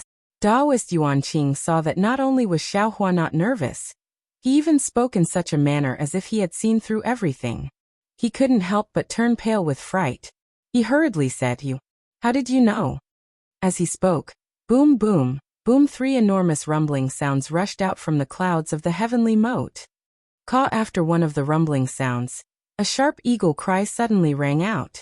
A pair of wings that were over 30 meters in size stirred up a strong wind. A tall, red-faced cultivator rushed out from the abyss, while standing on Heaven Shaking Song. Heaven Shaking Song's eyes were like lightning, his eagle claws were like hooks, and his entire body's navy blue feathers were dotted with red spots. Roar! Heaven Shaking Song rushed out in front of Xiaohua's head. Another bestial roar that sounded like a great bell came from behind Xiaohua. A short cultivator wearing tight clothes rode a scarlet leopard that was several meters in size out of the fog. Not only was the leopard's entire body scarlet red, even its eyes were abnormally red. Fire lotuses faintly flickered on its 4 hooves as it stepped on the air. Chapter 3677. Looking at Xiaohua's left hand, there was a waterfall hanging upside down in the air. Standing above the waterfall was Hai Hongzi, whom Xiaohua had met before. Heh, sure enough, I've attracted all of you here. Xiaohua sneered. This saves me the trouble of looking elsewhere. Xiaohua Taoist Yuan Qing was very puzzled. You? How did you know? When did you find out?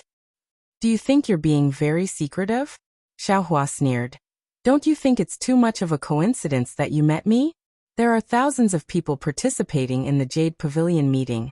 How did you meet me all of a sudden? Hearing this, Taoist Yuan Qing sneered.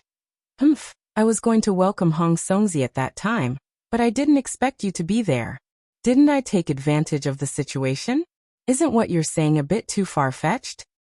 Then in the first formation, you clearly knew that Taoist Xiangtian was related to Fairy Xiangfeng. So why did you let your 2-headed snake fight with Taoist Xiangtian? You were so anxious to provoke a fight. Didn't you want me to meet Taoist Xiangtian face to face? Do you think I'm an idiot? Xiaohua laughed.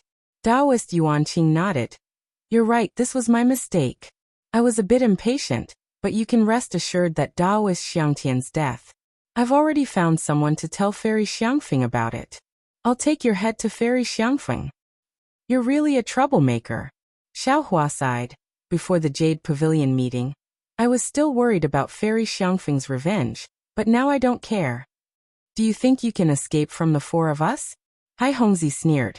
Unfortunately, Xiaohua ignored Hai Hongzi and said to Taoist Yuan Qing. Also, when you snatched the jade box in the formation, you didn't snatch it yourself, but called my name and asked me to do it. Isn't this the trick that Fairy Jing used to call Taoist Jingting's name? I've done this kind of thing before. How could I not know? It was at that time that I became suspicious of you. Taoist Yuan Qing's face darkened. Actually, now that I think about it, you pulled me, Hong Songzi, and Hai Hongzi to participate in the Yaotai gathering together before the Yaotai gathering. At that time, Hai Hongzi had already said that he and you had already practiced the joint attack of the three of you, so there was no need to pull me along. This itself was also a flaw. I don't think Hai Hongzi knew about your plan at that time, right? Also, I beat you at your own game twice. One time, I killed Jing Mubai, and the other time, I killed Soaring Heaven. You didn't help me even once, right? You said that you wanted to join hands with me, but you didn't even try to help me. You even let Reverend Xiangtian stab me in the heart with a flying sword in front of you. This really makes me feel disappointed. Killed Jing Mubao? Hai Hongzi was shocked. The other two cultivators also had strange expressions on their faces. Haha, Xiaohua. What's the use of saying this now? Immortal Yuanqing could not allow Xiaohua to continue speaking. He laughed out loud and said, even if you have the ability to kill a Star Lord, you were seriously injured at the Yaotai banquet. Lying in the red clouds, you did not even have the slightest feeling. How could you possibly be a match for us now? Don't tell me that it wasn't Fairy Jing who brought you out of the Yaotai gathering. Don't tell me that it was Fairy Jing who used her magic power all the way, and you didn't use any magic power at all. Don't tell me that your cultivation was destroyed. Don't tell me that you didn't go back to the Black Cloud Ridge and went somewhere else. Don't tell me that you were afraid that others would kill you on the way. As he spoke, he looked at Fairy Jing's expression and smiled. Fairy Jing, this old man doesn't know how you were bewitched. When you saw the dying Xiaohua, you didn't even care about your own life to save him. If you didn't make that choice back then, you wouldn't have died today. Ah. Fairy Jing raised her eyebrows and said in surprise, what? You were there that day? Yes, he was half a step earlier than you. Xiaohua said with a smile. Unfortunately, he was frightened by my plan to beat you at your own game. He thought it was my plan this time, so he didn't dare to make a move. When he wanted to make a move, you came. But when he wanted to make a move on you, the formation was broken. So he had no choice but to endure until now. You. How do you know everything?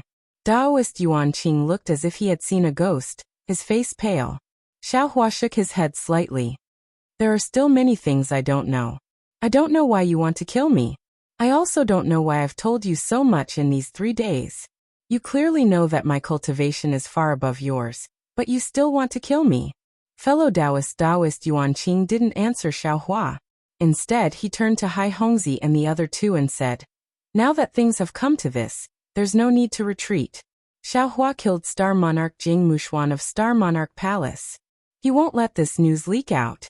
Regardless of whether he still has magic power or not, he won't let us live. Moreover, fellow Taoists, don't worry. I did see Xiaohua faint earlier. He was brought out of Jade Mountain by Li Jing. He doesn't have the magic power to fly. Moreover, in these 3 days, I didn't see him use any true essence.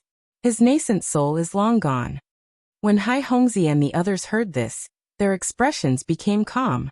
At this time, Daoist Yuanqing said to Xiaohua, Xiaohua, as for why I want to kill you, you can rest assured. I'm not an idiot. I definitely won't tell you. However, I can tell you that even if you preach in front of this old man for 3 days, this old man will still kill you. Because as long as we kill you, the 4 of us will no longer be restricted by Confucian cultivators. We can live freely in hidden immortal continent. Arrogant people like you don't know how powerful the Confucian cultivators on hidden immortal continent are. Only death awaits you if you go against them. Enlistment. Enlistment by Confucian cultivators? Xiaohua said coldly, henceforth, you'll become a lackey of Confucian cultivators. They don't need to care about you and let you live or die, but do you really have your own freedom? Whether I have freedom or not, this old man doesn't know now. This old man only knows that your head is the proof of our allegiance. Daoist Yuanqing's face was somewhat ferocious. In fact, long before this old man stepped on the flying boat, this old man had some plans to persuade you to join the Confucian cultivators. But after listening to your speech, this old man immediately gave up this idea. With you in front, this proof of our allegiance. Isn't it more important than others? Moreover, this old man also understood why those Confucian cultivators wanted to kill you. You're the second Grand Mist ancestor. Who are those Confucian cultivators? Xiaohua asked. Haha, Taoist Yuan Qing laughed loudly and pointed his hand. Taoist Xiao, do you think I'm a 3-year-old child? Taoist Yuan Qing, don't take out this kind of inferior trick and make a fool of yourself. Taoist Yuan Qing, you're still thinking about how to get out of trouble and how to escape from our attacks, right? Alas. Xiaohua sighed and glanced at the rather nervous Fairy Jing. He shook his head and said, our Dao sect's disciples were originally weak in the hidden immortal continent. The Jade Pavilion gathering even drew out the greedy Dao sect's disciples from their seclusion. 60% of them were killed in Star-Lord Hall's net. Well, it could be said that less than 70% of them survived. This old man felt very pained, and felt that he had the heart but was powerless. But look at you guys, for the sake of enlistment by Confucian cultivators, you actually abandoned your own principles, and offered your savior to them as proof of your allegiance. With your actions, even if you can enter the Taoist path, so what? Even if you listen to this old man's lecture for 100 days, so what? After saying this, Xiaohua narrowed his eyes and looked at Song Zhentian, whose wings covered the sky. His expression was rather desolate. In order to kill this old man, you really put in a lot of effort. Is this Song Zhentian specifically going to deal with this old man's spirit-seeking mouse? Where's your two-headed monster, Sihong? Are you afraid to take it out? Afraid that my spirit-seeking mouse will dig out its heart? Xiaohua then looked at the scarlet rainbow leopard and sneered. And this beast, presumably it's going to deal with Fairy Jing's demonic beast, Yinghua, right? And you 4 beasts, if you think you can bully Fairy Jing, then you can deal with this old man, who lost all his Taoist techniques because he saved Taoist disciples on Jade Mountain, right? It's useless to say more, the tall cultivator standing on top of Song Zhentian said coldly. This old man doesn't know who you are, nor what you did in the past.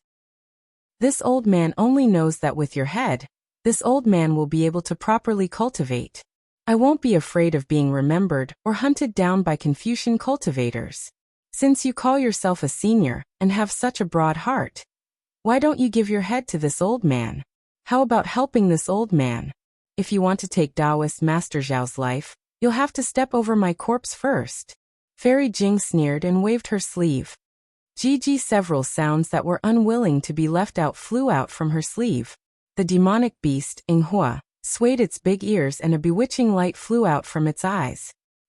Xiaohua was slightly taken aback, because Yinghua seemed to be in good spirits and didn't seem to have any serious injuries. It was far from what Fairy Jing had said earlier.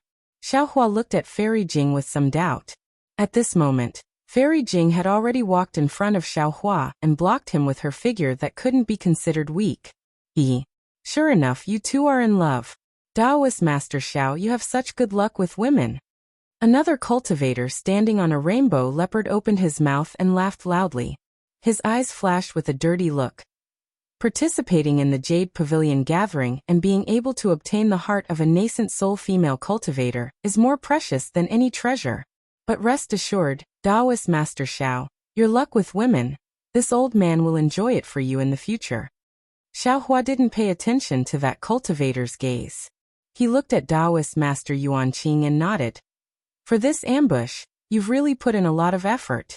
Not only did you find Song Zhentian, who naturally restrains seeking spirit mice, you even found a demonic beast that Yinghua is afraid of. AI, to be honest, to be able to arrange all this in such a short time, you're definitely a genius. Killing you is truly a pity. Chapter 3678. Taoist Master Yuan Qing wasn't moved by Xiaohua's words and coldly said, "This old man didn't arrange it. It's just that your luck is too bad. And it's also because Confucian cultivators are too powerful. No matter what you say now, it's useless. This old man has already observed that no cultivators have passed through the surrounding 50 kilometers in the past 3 days. Don't even think that a cultivator will come and save you." Haha, that's the biggest joke in the world. This is the first time I've heard someone say that my luck is bad. Xiaohua laughed heartily as he looked at Fairy Jing's rabbit-like demon beast. Although it looked very fierce, it actually cowered under the gemstone-red gaze of the rainbow leopard expert in the distance, and its body trembled from time to time. Thus he said to Fairy Jing, who was standing in front of him, Fairy Jing, put away your bewilderment. We don't need it to deal with these beasts. No. Fairy Jing refused without hesitation and patted her Qiankuan bag. It was the jade pendant that Xiaohua had seen before. As soon as the jade pendant rushed out of the space, it immediately emitted a tenacious brilliance that protected Fairy Jing and Xiaohua. Fairy Jing then opened her mouth and spat out a magic treasure that looked like a shell. The shell emitted a tricolored brilliance and slowly expanded. A fierce, desolate, and even fishy aura emanated from the shell. Fairy Jing's face was cautious, as if she really didn't care about her own life. There was a rare stern look in her eyes that was like smoke and ripples. Many thanks, Fairy Jing. Xiaohua sighed and whispered behind her. It's good that Fairy Jing is so considerate. As for taking action, that's my business. After saying that, an auspicious cloud appeared under Xiaohua's feet and carried him into the sky. Xiaohua waved his hand, and Little Silver flew out of the space. Sure enough, as soon as Little Silver, who had always been obedient, flew out, sky-shaking heavens raised its head and screamed. Its wings flapped as if it wanted to rush over. Little Silver shrunk its neck and immediately flew into Xiaohua's hand. It hid its small mouse face behind Xiaohua's thumb, revealing only half of its mouse eyes. Who knew if it was really afraid or just faking it? Xiaohua completely ignored Little Silver's show-off. With a flick of his middle finger, he motioned for Little Silver to fly towards the rainbow leopard. He then waved his other hand, and a black shadow mixed with golden light flew out of his hand. It was none other than the divine power centipede which had appeared on a demon cloud. Ah! Taoist Yuanqing was a little stupefied. He indeed didn't expect Xiaohua to have two demon beasts. But when he saw the divine power centipede, he sneered and waved his hand. Fellow Taoists, success or failure? As long as we kill him, his demon beasts and the treasures in his Qiankuan bag from the jades in his Qiankuan bag bags. This old man doesn't want these things, this old man only wants Xiaohua's head. Kill. Since Taoist Yuanqing had given the order, Hai Hongzi and the other two didn't waste time. They each rode their demon beasts and urged their magic power to attack Xiaohua and Fairy Jing from all sides. Haha, Xiaohua sneered. Chirp chirp. When the divine power centipede heard this, it immediately unleashed its might. With a hiss, strange runes surged around its body. Then, with a burst of demon qi, it grew to several feet long and pounced at sky-shaking heaven's abdomen. Little Silver, who had been flying slowly in the air, suddenly sped up. There was even a rumbling sound in the air, but it was only for a moment before a silver curve, almost invisible to the naked eye, pounced at the rainbow leopard's back. Roar, sky-shaking heavens roared. Roar, the rainbow leopard also roared. The two demon beasts jumped up together and took the initiative to fly out from under the two nascent soul cultivators. Their eyes flashed with a flirtatious light. They were clearly very excited and cared a lot about their opponents. Woo-woo. While the demonic beasts were fighting, Taoist Master Yuanqing's halberd let out a wave-like cry. Hai Hongzi's magic weapon that was like a waterfall let out a mighty roar that was even more powerful than Fairy Jing's shell magic weapon. The two nascent soul cultivators activated their divine thoughts, and the transcendence energy around their bodies transformed into two huge hands, grabbing towards Xiaohua. Ha ha ha! Xiaohua laughed and shook his head slightly. If I kill you all, it'll really be bullying you. It'll be an unfair victory. As he spoke, sword qi flashed around Xiaohua's body. Thousands of sword lights suddenly burst out from Xiaohua's body. Then, Xiaohua opened his mouth and 4 flying swords of different colors rushed out. The thousands of sword lights surged with sword qi, and turned into 4 giant swords that flew towards the 4 cultivators. The sword qi was imposing, the sword light was cold, and an austere aura sealed off the entire area. You're a Confucian cultivator? Taoist Yuanqing was shocked and his face turned ashen. After all, the position of Xiaohua's sword was enough to block one of Minghao's halberd's attacks. Without Fairy Jing's help, Xiaohua would still be undefeated in a 1 versus 4 battle. Xiaohua sneered. You think I'm all talk and no action? After listening to me for 3 days, I'm afraid that you're only thinking about how to kill me, right? I'm impossible. You're proficient in Buddhism, Taoism and Confucianism. Taoist Yuanqing didn't dare to believe it. At this moment, for loud sounds rang out as the flying sword struck Ming Hao's halberd. Ming Hao's halberd, which hadn't been damaged even during the Jade Pavilion conference, was instantly pushed back several meters by Xiao Hua's flying swords. A deep crack appeared on it, and it looked like it was about to break. With Ming Hao's halberd in such a state, Hai Hongxi's magic weapon was even worse. With a loud bang, the sword light was split in half, and Hai Hongxi's figure flew back several meters, his face dark red. The other two cultivators were even more miserable. Not only were their nascent soul's hands shattered, but their left and right arms were also shattered by the sword light. Their faces flashed with astonishment, as if they had never seen such tyrannical sword chi before. Let's Go Daoist Yuan Qing was indeed an ambitious and ruthless person. Seeing that Xiao Hua was unstoppable, he immediately made a decision. We don't need to tangle with him. As long as we pass the news of him attacking Star-Lord Palace's Star-Lord Well to Mount Yaotai, Senior Kong Hongwu will naturally personally take his dog head. Aolo at this moment, the arrogant rainbow leopard let out a miserable roar, leaving behind its last sound in this world. Then its body fell from the sky. That cute little silver swung its body and carefully used its little paws to wash its face in the air. It was unknown whether it was because of mysophobia or because it was shy. Hissed the thin and small cultivator, sucked in a breath of cold air. He didn't know that he was even more shocked that his arm was injured by Xiao Hua. But before he could urge his body to fly back, an extremely heavy hissing sound came from afar. The demonic cloud in the sky suddenly flourished, and then a bloody light suddenly appeared. The sky-shaking heavens was actually split in half from head to toe by a black light. Daoist Yuan Qing was scared silly. He had really calculated for a long time and thought of many possibilities, but he still neglected to consider that Xiao Hua actually had the cultivation of a Confucian cultivator. Even if his dantian was shattered and his nascent soul was destroyed, he still couldn't be Xiao Hua's opponent. This so-called demonic beast divine power centipede was even more unexpected, and he didn't even consider it. After all, it was already good for a Taoist cultivator to have a demonic beast as a companion. How could they raise a second demonic beast? Go go go. This was Daoist Yuan Qing's only thought at this time. Trembling with fear, he didn't dare to stay any longer. Unfortunately, this simple thought couldn't be realized now. Just when the four nascent soul cultivators wanted to urge their magic power to escape, they suddenly felt an incomparably powerful force confining them. Oh, it couldn't be said to be confinement, because there wasn't the slightest bit of magic power fluctuation. It was a kind of pure power. Daoist Yuan Qing turned pale with fright. He hurriedly rubbed his hands, and several rays of light suddenly appeared in the void. The light around Daoist Yuan Qing violently trembled, and cracks that could be seen with the naked eye appeared in midair.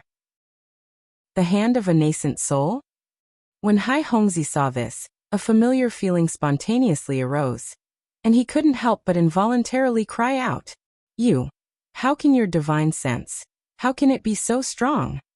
Another nascent soul cultivator was so scared that he trembled slightly, and said in a low voice, Are you a nascent soul cultivator? Go to hell." Xiao Hua didn't answer, and indifferently opened his mouth, like a god in the sky. The actions of these four people were no different from bandits. What was special was that they had superhuman divine abilities.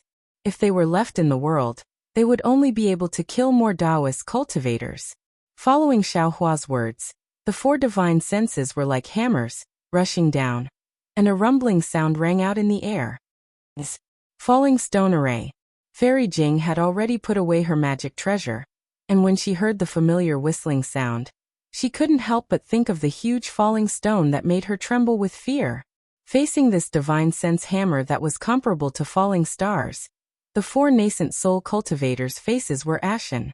They finally understood why Xiao Hua wasn't afraid of them. With such a strong divine sense, even if he didn't have a dantian, then, so what? Fight! Daoist Yuan Qing let out a heart-wrenching roar, and just as he opened his mouth and spat out a mouthful of blood essence, a withered green wooden vine flew out. Boom! Light flashed around Daoist Yuan Qing's body, and the strong impact instantly tore his body into pieces. A 6-foot-long nascent soul flashed inside his body, and its figure slightly drifted, as if it was about to teleport. Unfortunately, When Xiaohua stretched out his hand, the space around the nascent soul was like iron, and the nascent soul couldn't disappear after squeezing for a moment. Xiaohua waved his hand, and the nascent soul immediately fell into his hand. Xiaohua didn't hesitate to stretch out his left index finger, and a faint crystal thread entered the space between the nascent soul's eyebrows.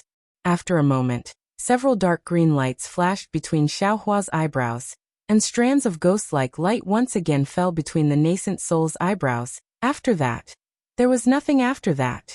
Facing a cultivator like Xiaohua who was able to kill a cultivator of the upper 5th level of essence energy, how could 3 nascent soul cultivators of the middle 4th level of essence energy be his opponent? The bodies of the 3 cultivators were shattered by the divine sense hammer, and after Xiaohua searched their souls, the 3 nascent souls were stored in the mountain river seal. In the future, even if they came out, they could only wear the Taoist robes of the green-robed Xiaohua. A painstakingly planned ambush was only a wedding dress for someone else. That you're tuning in to the Li Mei's Wuxia Whispers YouTube channel. We're so grateful for your support, and don't forget to subscribe to join us on this incredible journey through captivating stories. Your generosity through donations truly makes a world of difference, as it's the primary source of revenue that allows me to expand and enhance this channel for you. Thank you from the bottom of my heart for being a part of this adventure.